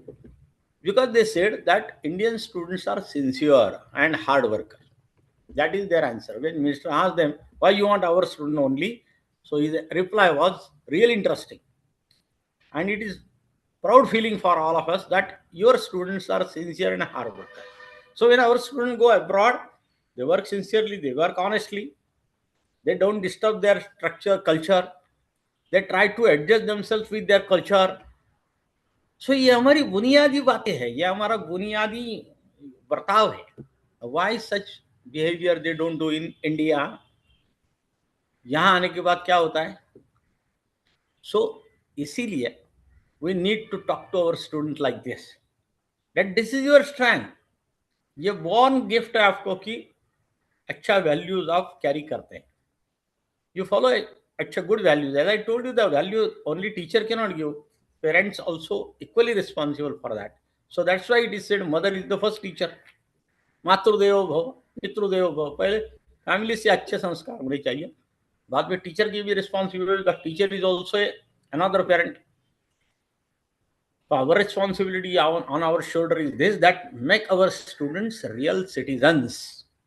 That is UNESCO agenda, which is already written in our NEP 2020. UNESCO submitted this report in this year only, 25.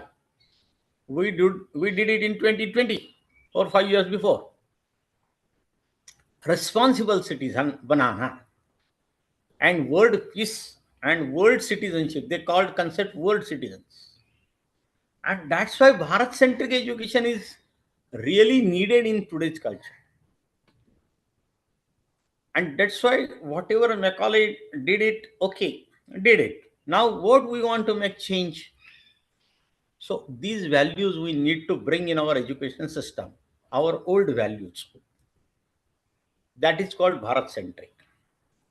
So try to teach them to pay respect first to nation, respect to all communities, respect to all caste, respect to all creeds.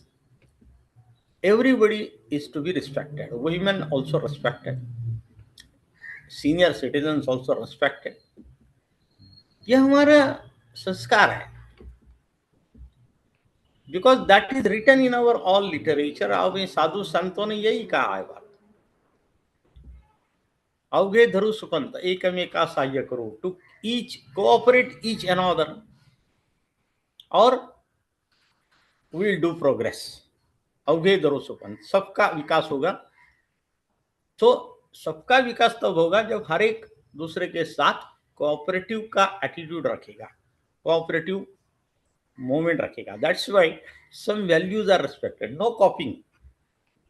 In our research now, what a real problem, I have read so many articles, you might have also read and might be knowing, that what is the biggest formula before our research work? The question is asked that your research is really genuine one or is it copy paste? Slowly हमारी PhD degree में ये आने हुआ ये कोई वांग्मय चौर्य तो नहीं है. And that's why some criteria are developed by UGC how to give research degrees. Because when such bad practices are followed, then $1 million question comes before us, that how to remove this, how to make the student honest, how to make our research competent, genuine one. that on the basis of that research, some development should take place. And so in NAC also and everywhere now it is expected that only research degree is not recommended. What is your following? What is your ranking? वो आपका ranking क्या है, following कितना है, whether it is referred by some other researcher or not. So that much basic research contribution is needed. And research area, that's why is very highlighted in NEP 2020. And they have recommended one body for that, National Research Organizations, NRO, National Research Organization. Funding will come through NRO. It is not yet formalized. Actually, now bill is before the parliament. They want to bring all. Now they have made name change that India 2047 विकसित भारत अधिनियम वो आ रहा है, अभी it is before the select committee. विकसित भारत अधिनियम में आएगा that there won't be different bodies, no UGC, no AICT, no NEC. Now one central body will be there, one controlling body, and under that controlling body funding organizations will be also there, and that funding organization will take care of your research funding. ऐसा प्रावधान है, अभी ये हो जाएगा एक साल में शायद. It is expected that in this year it will come into practice, and so funding will come. But what is the quality of our research? How many research publications are in international reputed journals? It is counted. उसके लिए mark ज़्यादा है NAC में भी. और आपका gradation जो institute का होता है, उस institution grading also keeps importance to your research articles published in international standard referred journals. So we need to take care that research is expected at college level now. That's why 4-year degree course, I told you in the first lecture, that 4th year is on a research degree is recommended. After completing 4-year degree course, student can directly go for a PhD. Because at college level, undergraduate level also, research should start. That is expectation. Research importance is very much given through NEP 2020, that which was neglected in our country last so many years. So no Nobel laureates so far we have observed, because we are lacking in research. Western culture, they are giving too much importance to research. And so government also has to give some funding for that research. Private organizations also have to give funding for research. Industries also have to give funding for research. Actually, it is recommended. CSR, corporate social responsibility, companies can give some funding for research activities. And now today, whatever CSR is distributed, 33% CSR is distributed to educational institutions only. Because CSR is compulsory. Corporate social responsibility, they have to spend 2% of their profit. But उसमें education है, medical है, social development है, water environment programme है, environment है, lot of activities are there enlisted. So fund given to such social activities is also CSR, so corporate social responsibility. But most of the companies CSR goes to educational first, 33% education. And that's why corporate social responsibility is very important. And so NEP 2020 said that Bharat centric education हमको करना है, so we have to make education through research also. Research culture should develop among the colleges, and they should continuously go for research. After doing your PhD also, you can go further doctoral research also. And so they have used very good word, to create equitable society. That is the aim.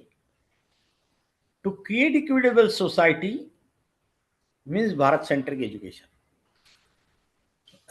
Gap between rich and poor to be reduced. चैतन्य में भारत की निर्मिति, ये word इन्होंने दिया, चैतन्य में भारत की निर्मिति. So through this pattern we want to develop this chaitanya mein bharat ki nirmiti means what?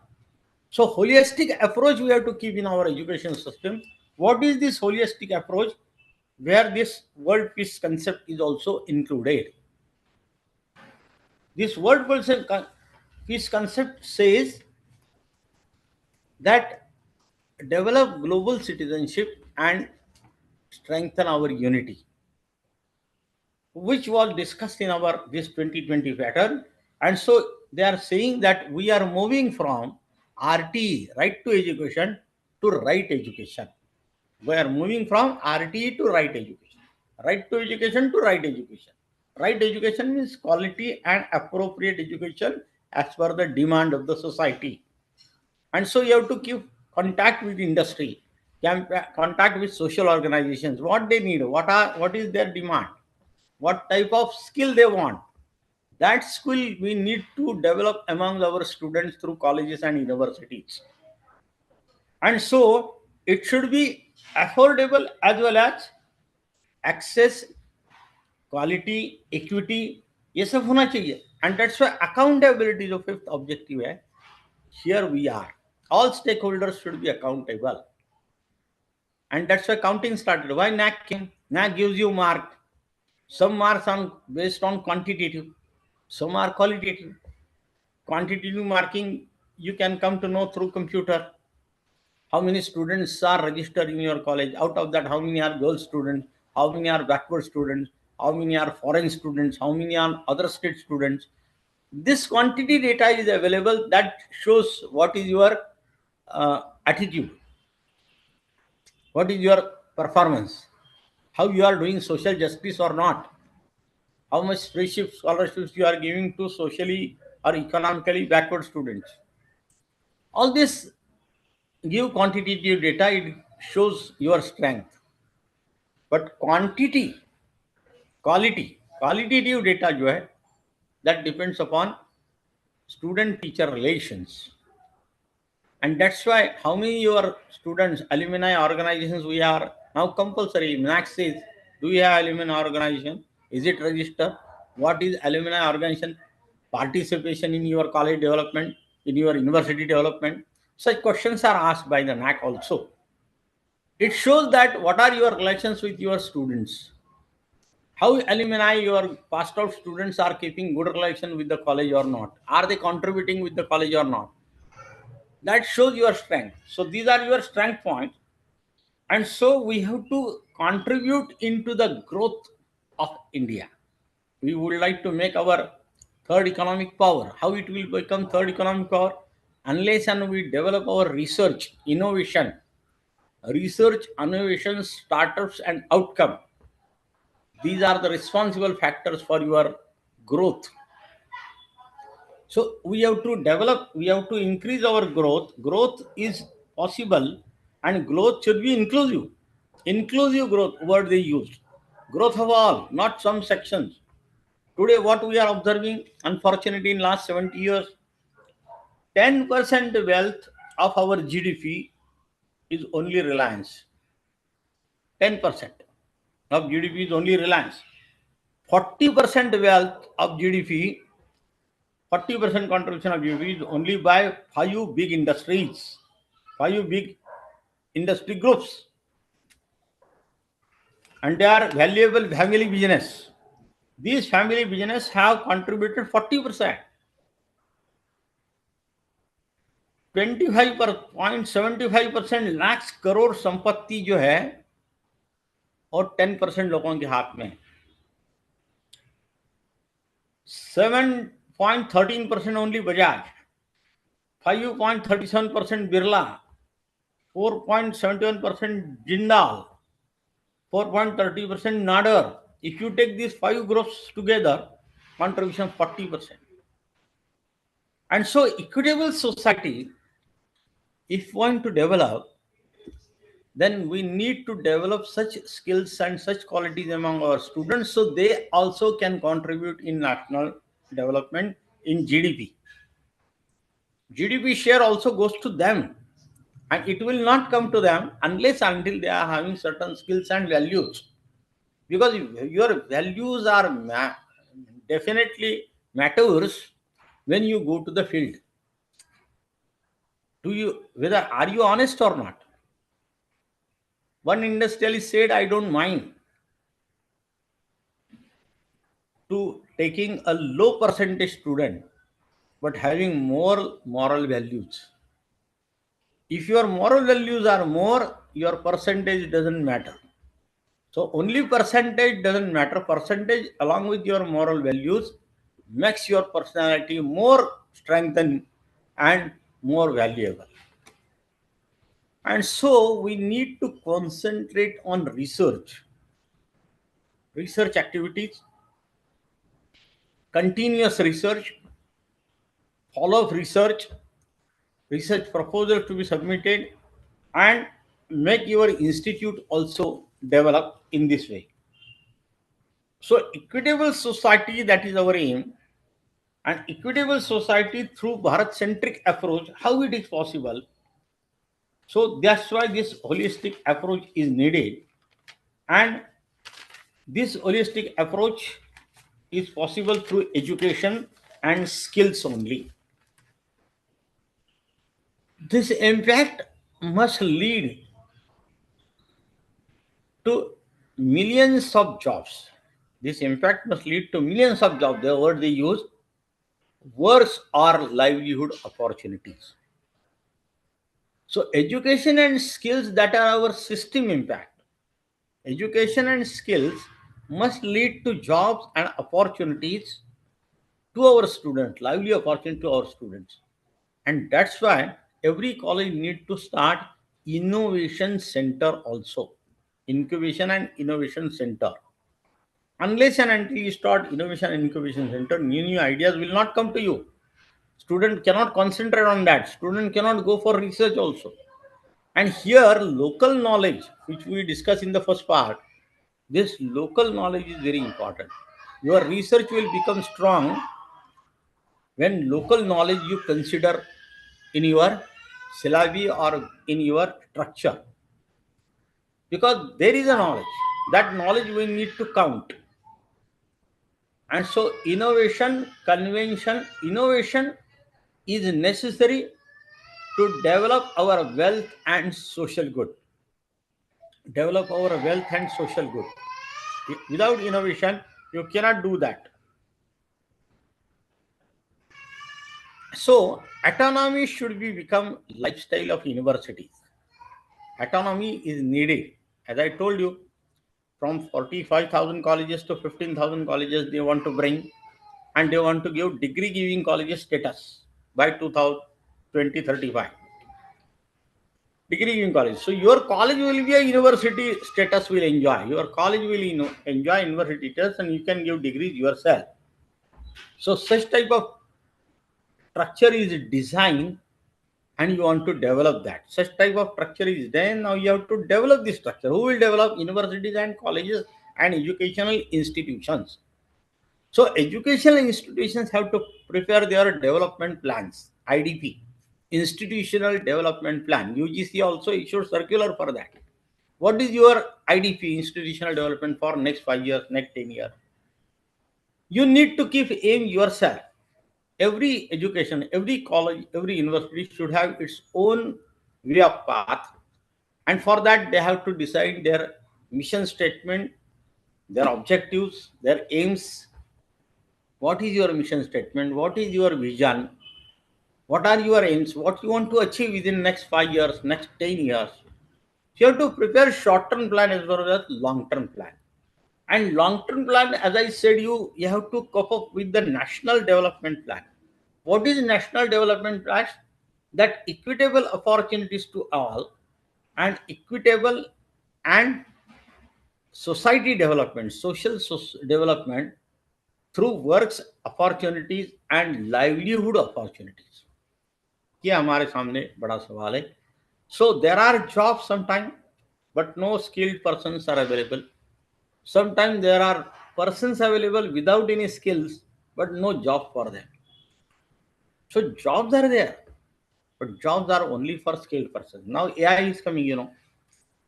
Now AI, artificial intelligence, machine learning, we need to accommodate this in our education system, education framework, and you have to develop syllabus through this with the help of AI. In autonomy, it is recommended that you should have your own board of studies. Your board of studies, now there should be how to develop board of studies.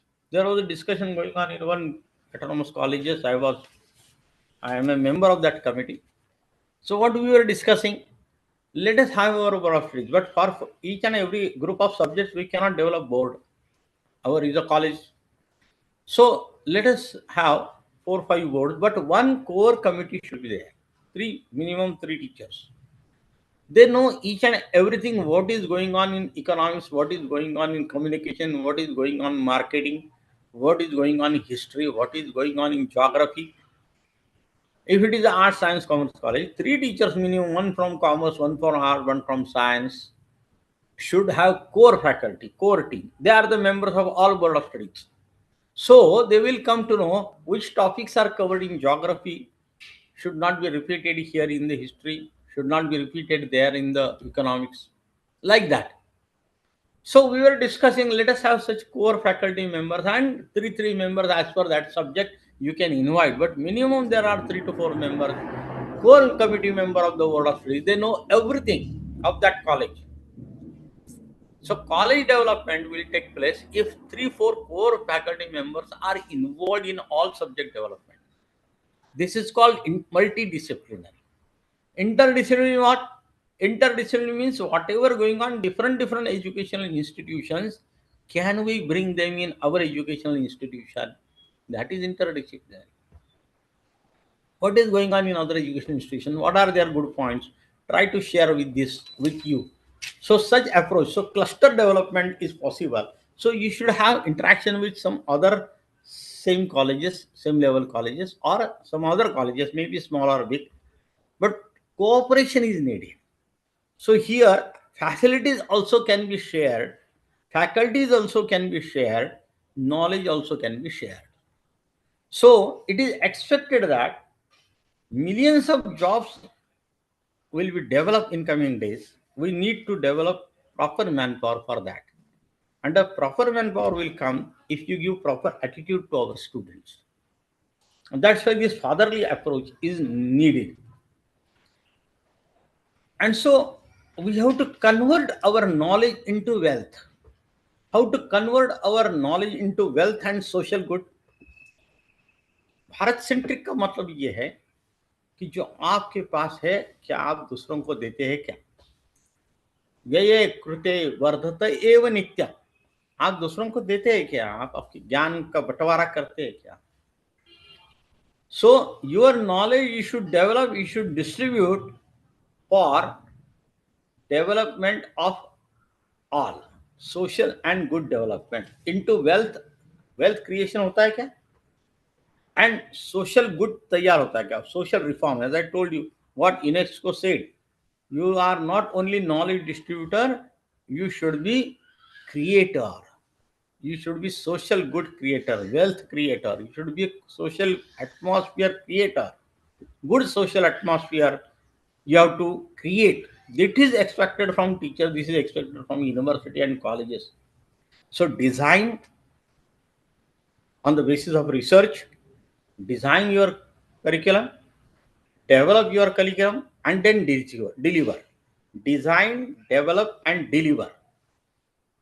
These are the new solutions to your coming today's problem.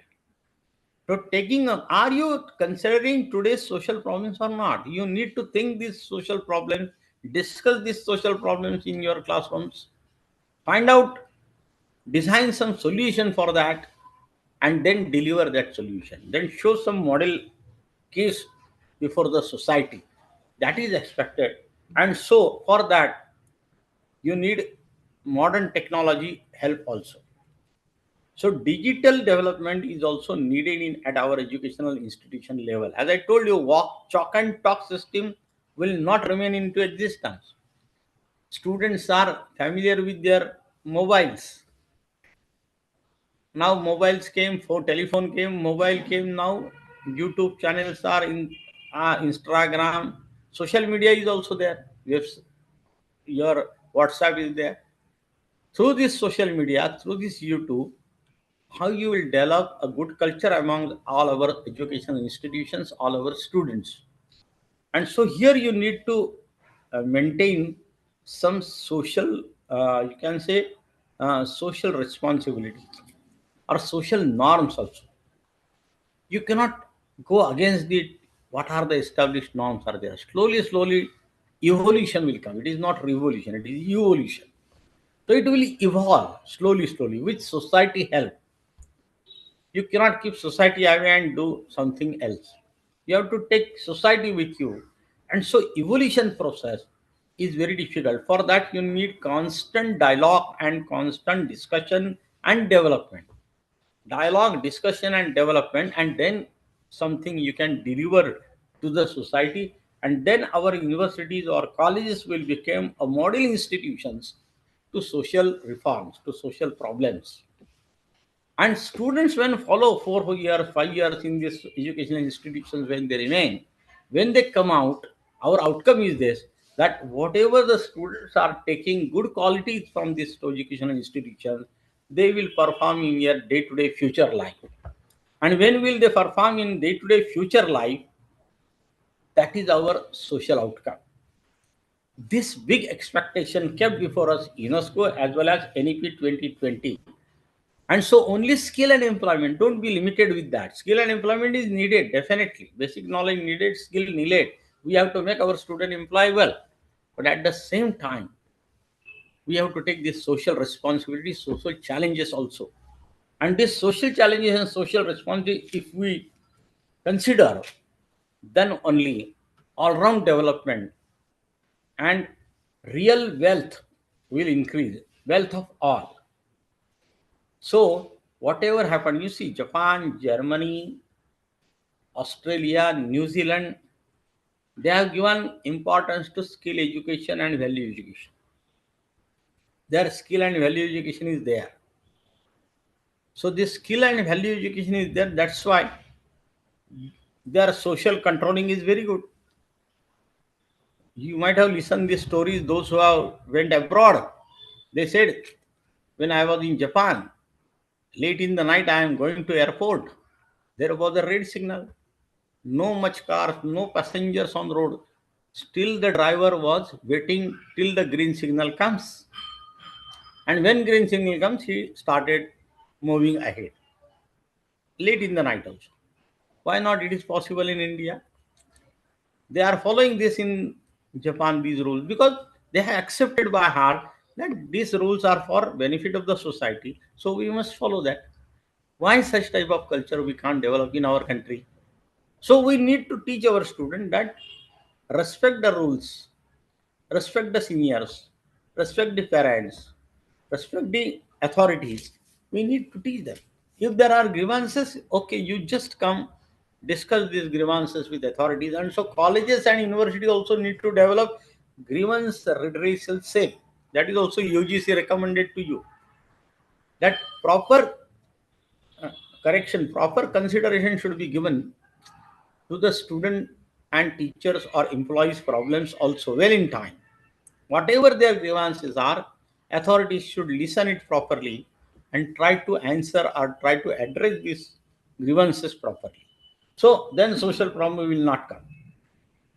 And so it is said that 20% credits in each semester in vocational education is expected. 20% credit. What UGC recommended. NEP 2020 says that whatever total, I told you there is a credit ban.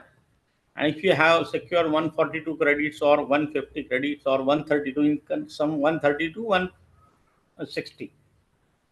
It depends upon university to university. That much credits, if you gathered, you will get degree. But out of that, 20% credits must be through vocational education. It is expected. The vocational education, though important, as I said, that Germany and Japan, Australia already gave importance to this. That's why unemployment problem is not that much serious in these countries. But it is serious in our country because we need to concentrate on these skills. So Bharat-centric approach means is this, because in Bharat-centric also skill was very much rewarded in past also. And so know what and do what. Know what and what do what. What you want to know and what you want to do should go hand in hand. So they use this phrase. Know what and do what. So it should go hand in hand. नहीं तो आपने degree को कुछ और लिया और कुछ कर रहे हो, उसका कोई तालमेल ही नहीं. So that should not happen, and that's why know what and do what goes hand in hand. Know how and do how also go hand in hand. Know what and know how and do how. So it goes hand in hand, and so all degree programs should include. A bold statement is given by this document that all degree programs should include knowledge and skills. Knowledge means not only information, because information is available on Google now. Students are getting it. If you are giving them information in classroom, they will say, no, no, no, we know it very well.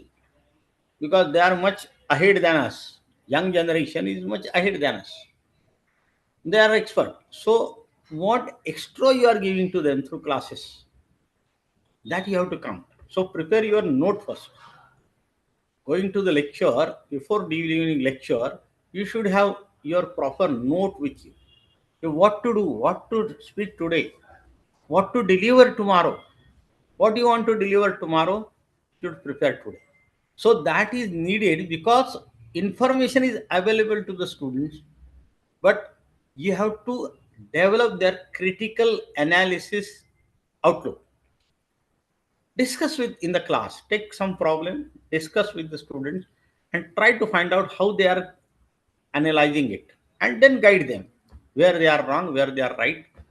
That is the role of the teacher. That is guidance, proper guidance to be given by the teacher. So that's why I said that chalk and talk is not discussion method, observation method, experience learning.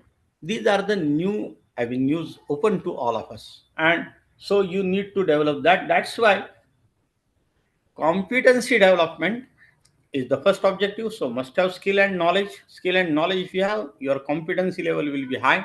And second, more important, which I said Bharat centric, that is character development. Competency and character. Character development is very much needed in today's scenario, everywhere. So what Mahatma Gandhi said, Satya Bola, speak truth. Simple. But are we following that? This is very big quality. Speak truth. Listen truth. तो सत्य बोला, सदा चाला, सत्यम वदत, प्रियम वदत. Don't disturb others' feeling. Priyam vadat. Whatever you want to speak, speak in sweet language. Whatever you are speaking must be true, must be honest. But whatever you are speaking must be in sweet language. Don't disturb them, or don't make insult of them. Their feelings should not be insulted. Their status should not be insulted. So whatever you want to communicate, so it is a communication skill that we need to develop. How to develop this communication skill? So Satyam Vadat, Priyam Vadat. This is our Indian ethos. ये तो भारतीय knowledge परंपरा है. Indian knowledge system. IKS means what? Indian knowledge system. 5000 years before. Mahabharata में भी दिया है, सब उपनिषद में भी दिया है, वेदों में भी दिया है, साधु संतों ने भी दिया है. Leaders also repeated this.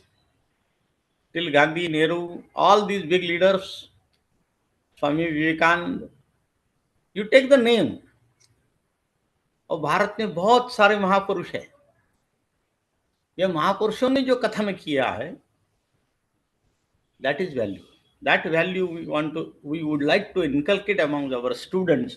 So Satyam Vadat, Priyam Vadat, Satya Bolam, और give respect to the all, and character. Character quality कैसे आएगा? ये तो कोई पुस्तक में नहीं हो. Livelihood, lifelong learning, life experience से आएगा. Student will observe your life. Student will observe your behavior. Student will observe your day-to-day practice, and they will follow that in their life. And so To develop good qualities among the student, we need to develop good qualities among us first. हम गलत बात ना कहे, गलत समय पे ना कहे, like that. छोटी छोटी बातें ध्यान रखें. So quality consciousness and character consciousness is expected in this NEP. This is expected in Word document also. That whatever crisis is there, character crisis, that is our problem. So character crisis problem, if you want to solve through education system, we can develop such values like that. As I told you the Japan example, that late in the night also, he respect the signal, traffic signal. He respect the traffic signal. Such type of character qualities we need to develop among our students. And so attitudes and values for 21st centuries. What are the 21st centuries? So you need to develop vocations, professions. This vocation, profession, and here there are employment opportunities in this vocation and profession. That's why holistic approach of education is needed. Interdisciplinary and multidisciplinary approach is needed, because of which your vocational and professional opportunities will increase and employability status will increase. So employability status must enhance. To enhance employability status, you need to develop such qualities among our students. And so there is a national quality framework, national syllabus quality qualification framework is already recommended by the UGC. And so new development, new mission, we have to develop some multi-development like that for agriculture, industry, commerce. They have given such a lot of example, service sectors, healthcare, online learning, rural digitalization in rural areas. As I told you, they told you 40% syllabus you have to complete through online mode. So online learning has become a normal part of our education system today. It will become more and more in coming days. And so that's why they have developed teachers training also, compulsory continuous teachers training. Pandit Magin Mohan Malviya teacher training mission. Under that mission, today's workshop is organized, or whatever 10-day lecture, 15-day lecture series conducted all over the country, that all university teachers, college teachers need to go through these development programs. So this is the recommendation of NEP, continuous training to the teachers. Now they have suggested minimum 4. When I was there in service, 5th pay, 6th pay, 7th pay, just beginning, 4 courses, 2 refresher courses, 3 refresher and 1 orientation was needed for our earlier promotions. Now they have suggested that minimum 4 training course teacher must complete in his training tenure. His service tenure, minimum 4 training course he has to complete. That is NEP guidelines. Now you see, you make it into the rules also. When 8th pay commission report will come out in the coming this year, I think in that report they will explain that for your promotions, assistant professor to associate to professor to senior professor, you need to complete term training programs. And the 4 minimum training programs are recommended right from primary teacher to university teacher. It is recommended. And so everybody has to consider, and that's why it is called National Standard Training Mission. National Standard Training Mission. We have to bring all our teachers, this fraternity, teachers fraternity, to minimum common standard program. So minimum common standard program are designed by the UGC, designed by AICT. Now, as I told you, in coming days it will be under one umbrella only. That it was previously Higher Education National Higher Educational Authority (NHA). Now it is converted into Bharat Vikas, India Development 2047. Bharat विकास 2047 अधिनियम जो अभी parliament के सामने है, it will pass in the शायद in monsoon session and it will come into practice from June, July, I think. July, August. In this year, it will come into practice. And so, this national standard training recommended in NEP and these national training programs is needed. Standalone, multidisciplinary, as I told you, we discussed this point. The standalone and multidisciplinary approach is needed. Standalone colleges will no more remain in existence, and that's why machine learning is new now area of learning as a AI, artificial intelligence, like that, machine learning. Some jobs, unskilled jobs, will be done by machine. There won't be a job for unskilled persons in future. Unskilled jobs will be done by machine, cleaning, etc. Such jobs will be done by machine. Routine jobs will be done by machines. And so, some different innovative skills we need to develop among our students. So, what is this innovative skilled? So, India need skilled manpower, and this skilled manpower, there are opportunities in mathematics, in computer engineering, in statistics. These are the social sciences, data sciences, humanities will be in great demand. These faculties will be in great demand in near future, what authority sees. And so we have to concentrate along with when we're discussing these problems. So that's why this multi-level or a multidisciplinary approach is needed, because mathematical approach, statistical approach, they needed to our students, social science, analytical approach. We need to develop what are the social problems, how to address that, how to solve that problem. Such things will come in future, and we have to develop our young manpower for that. So they will be needed. So they use word. What are the tomorrow's problem? Population, abadi. Now we are saying it is demographic dividend, but demographic dividend to whom? Demographic dividend to only skilled persons. As I told you, German example. German government has signed MOU with Maharashtra government, provide jobs to youngsters, provided they are having one skill and German language. So you need to learn more languages, more international languages. If you want to go abroad and serve abroad, if you want to give services abroad, if you want to do business abroad, you need to know their local language. So there are different languages. So multi-language attitude we have to develop. Only mother tongue, okay. Primary education is preferable in mother tongue, but when you go higher and higher, you need to know world languages also. So minimum one language if you develop among the student, either Russian or German or French, any as per his choice, then he has lot of opportunity in future. So population is a big problem. Because of population, pollution is another problem. Population, pollution, then water shortage will come. Today, environment problem is there. Because when population increases, pollution increases, it makes environmental effect. And when it makes environmental effect, then water resources are becoming very short and short. Today, we are facing water problem. This year, it is expected that there will be no rainfall as normal. It will be less than normal. And so water resources we keep to intact.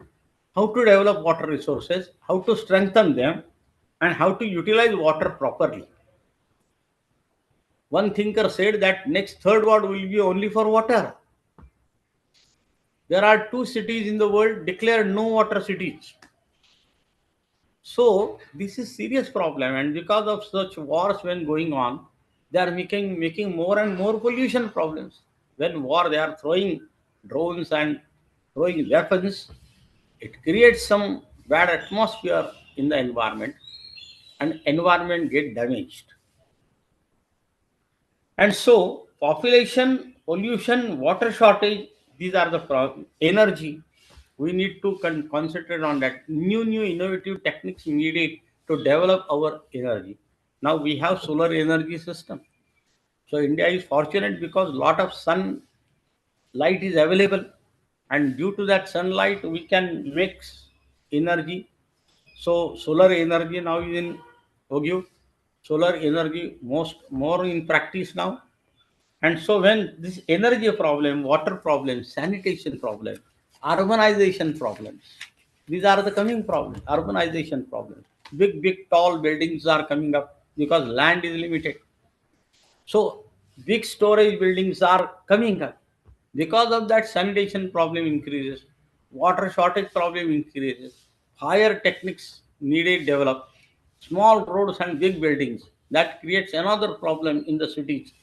So all this, if we consider in our social economical issues, and if we discuss it and find out from proper research on it, and doing research, if we give some proper solutions to it, or put some examples before the society, then they will say, yes, you are really educated. Only degree doesn't matter, but what solutions you give to the society matters. What and how you are answering these social problems. Who will look after it? Impartially, academically, analytical point of view, you need to solve these problems. And once you solve this problem, then automatically our status of university and colleges, as well as educational institution status, will increase, will go high. So, friends, these are the issues which are facing today. If you want to make list, 100 problem list, everybody can prepare. But some major issues I discussed with you, these issues need proper addressing. And that's why holistic approach in education is needed, because who will find out the solution to it? Discussing problem is not enough. What are the alternatives to that? What are the solutions to that? What are the proper ways to solve it? That is responsibility comes on our shoulder, and university colleges should develop that, come out with some research proposals, come out with some research findings which will guide the government to pass some rules, pass some acts, and to administer properly. Our help is needed there. And so it is expected that educational institutions in India, because somebody will come from America or England and will give solution to our problem, is not correct. They will come, they will charge for that. But finally, we, the academicians who are born here, develop here, learn here, educated here, and working here, need to develop proper solution. Our solution will be more proper than them. So why to spend money for that? Advisors, foreign advisors. We have to export our knowledge. NEP 20 says that export your knowledge. Revenue generation, foreign student, foreign universities here will come, means foreign student will make tie with our universities also. Our students are going abroad now. Other students will come in India and will take education here. Our universities will go abroad, will open their branches there, and will give education, Indian education to them. That is expected. So that level we have to improve our quality. And for that purpose, this continuous teacher training and continuous syllabus framework is needed, and that's why autonomy is the proper answer to it, because at central level it takes much time, and that's why they suggested decentralize it. Decentralize means give autonomy to more and more colleges. So unless and until college teacher takes responsibility of it, develop his own syllabus as per the need and time of that area and society, proper answers will not come to you. And so Indian knowledge system is given in Sanskrit literature or in our traditions. Somewhere it is written, somewhere it is not written. But we need to do research on it. You cannot follow blindly that knowledge. Whatever recommended 2000 years before, 1000 years before may not be relevant today. So we need to analyze it properly. Read it first, convert it into your today's language, either in English or in your mother tongue or in national language. Analyze it properly, make necessary changes which are not scientific, ignore them. Scientific approach we have to keep in mind always. And this keeping scientific view in mind Then you look to Indian knowledge atmosphere. So that is expected here. So friends, I think with this, do you have any questions? I may answer, otherwise, Indian knowledge system, some 5 minutes I will take more, that you have to develop educational groups at your level. Shiksha Samuha, educational group. In that educational group, teachers will be there, principals will be there, university authorities will be there, students will be there, and some parents and stakeholders will be there. So make Shiksha Samuha of your own college or your own university. Go on discussing relevant problems on that Shiksha Samuha. Try to find out their views. Sometimes you will get solution from your own student, from your own stakeholders. You need not go to some other authorities. And so Shiksha Samuha concept is considered here, that there should be a group of academicians, and what the academicians are discussing, thinking and suggesting is मायने रखता है, बहुत importance उसको मिलेगा. And that's why this information transfer into knowledge through our teaching, our lectures, through our teaching, through our lectures, this information converted into knowledge and making the students powerful, making the students strengthening. And for that, find out new methodologies of teaching, delivering knowledge, new methodology. So pedagogy you have to develop at your own level. What is the proper pedagogy? You are the best interpreter for it. You are the best selector for it. So हर एक का अलग रहेगा. Not necessary whatever followed in Mumbai should be followed in Pune, should be followed in Sambhajinagar, should be followed in Kolkata, should be followed in Delhi. No. As per their need, they develop everything, and that variety is expected. That variety is respected. It is expected, is respected also. And so, social values, samajik dhan, social values you need to develop among our society. As I told you, character problem is before us.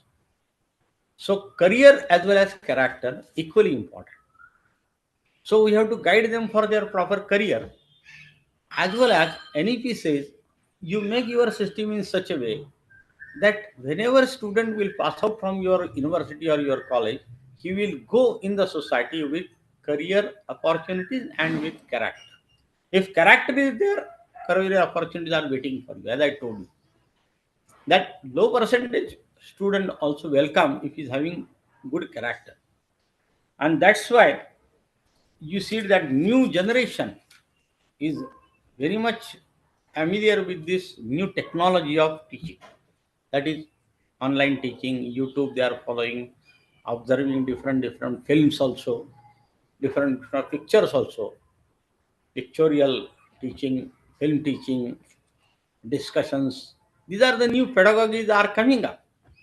And our students are very much familiar to that, because India is very fast. India is turning towards digital technology, digital economy, digital system. We are moving very fast. Just I will give you example. In last year, March 35, Bhim payment, 20 crores transaction took place through Bhim payment, 20 crore. Digital learning, 9.3 crore. UPI users, how many? 30 crores UPI users. Social media, now it is old figure 40 crore. Now it is more than 50 crore. E-commerce, 80 crore. Mobile, 114 crores. Internet, 120 crores. Now see these figures in crores. Housewives are using mobiles.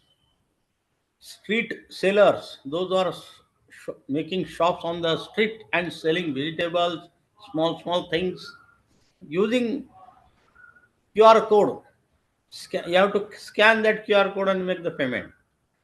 So this mobile marketing is going 140 crores. 120 crore internet. So if you see these figures only, you will see how India is moving fast towards this technology.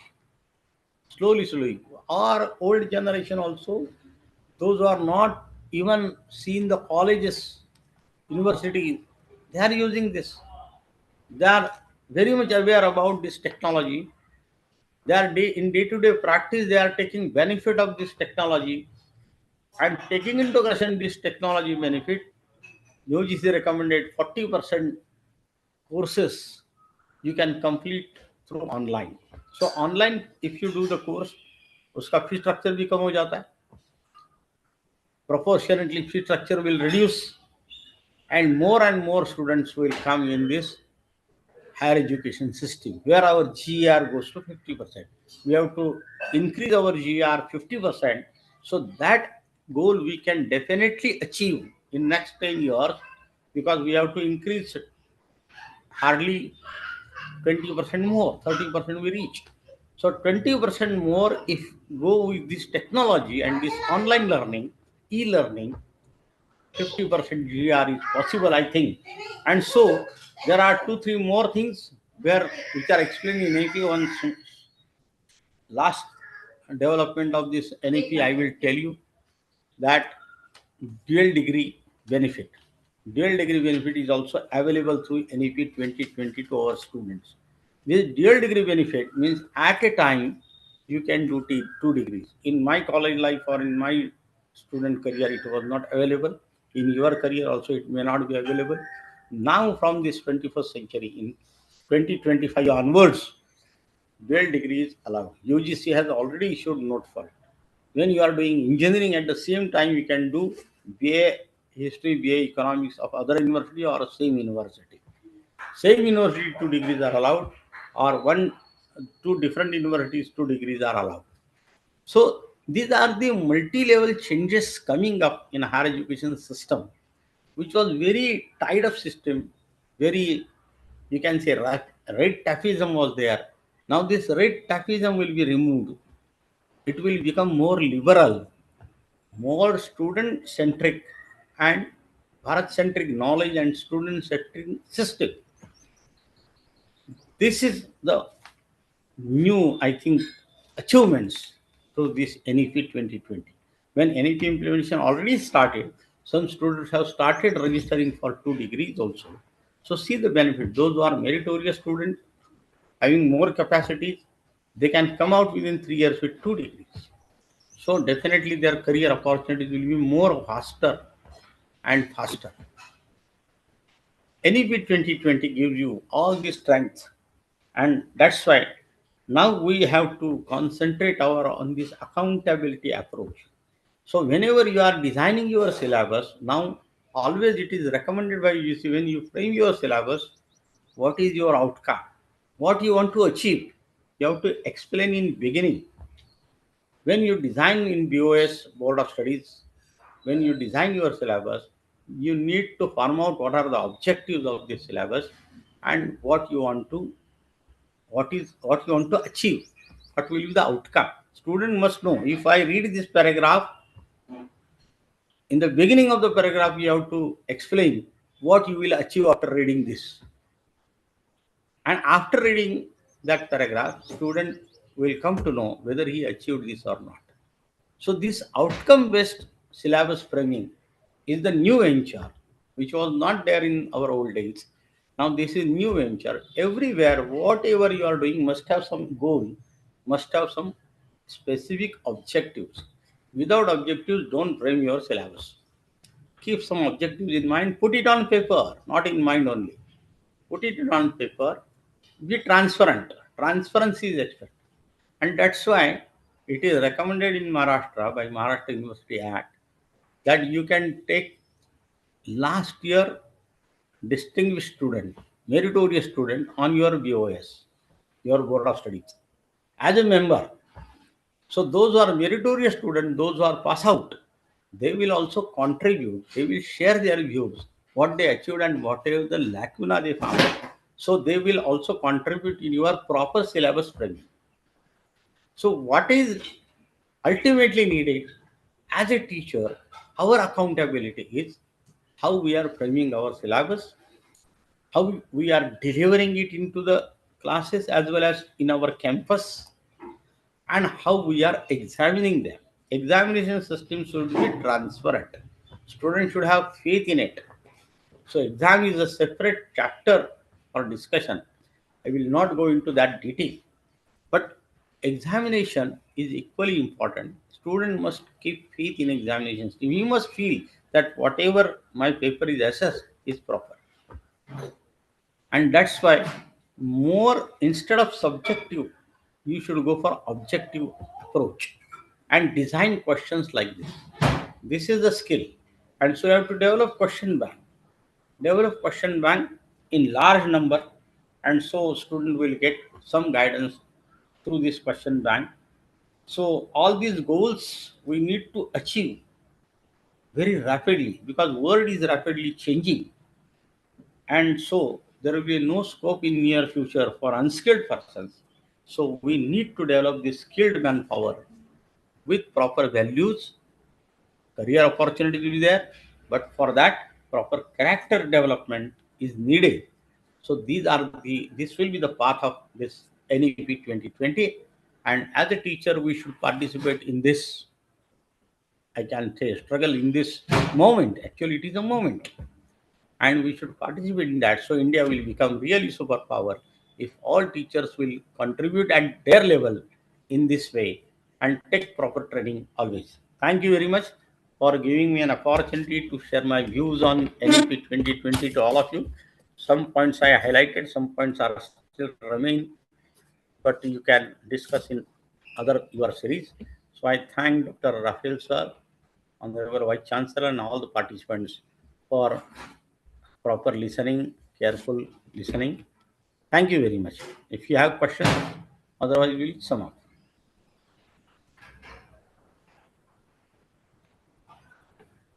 44 participants. Who is there to conclude?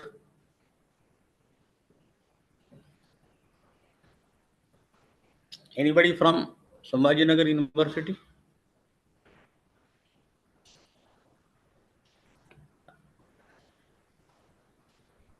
Shall we stop?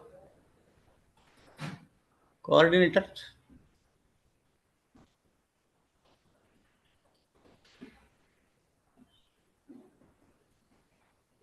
Backward, sir? कौन है? Some names I am observing here. Backward, sir, or Bhojane madam. Okay, is it okay? Make yourself unmute. Unmute करा ना तुम्हाला. Backward sir किंवा भोजने madam दिसतात मला इथे.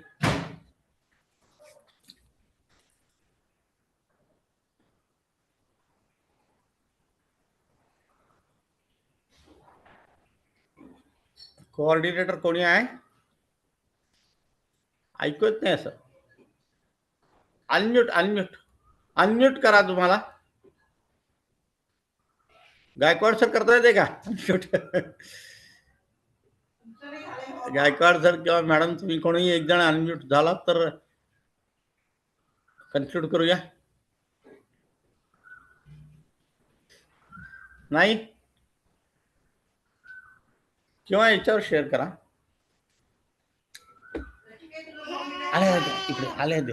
अरे चष्मा आहे माझा. फारशी भारी चष्मा आहे.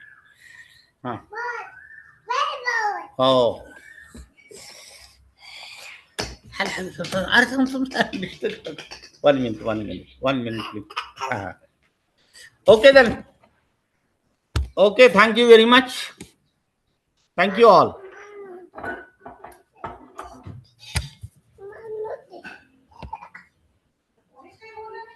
कोणी का ते झालेलं नाही, अनम्यूट नाही झालेले कोणी.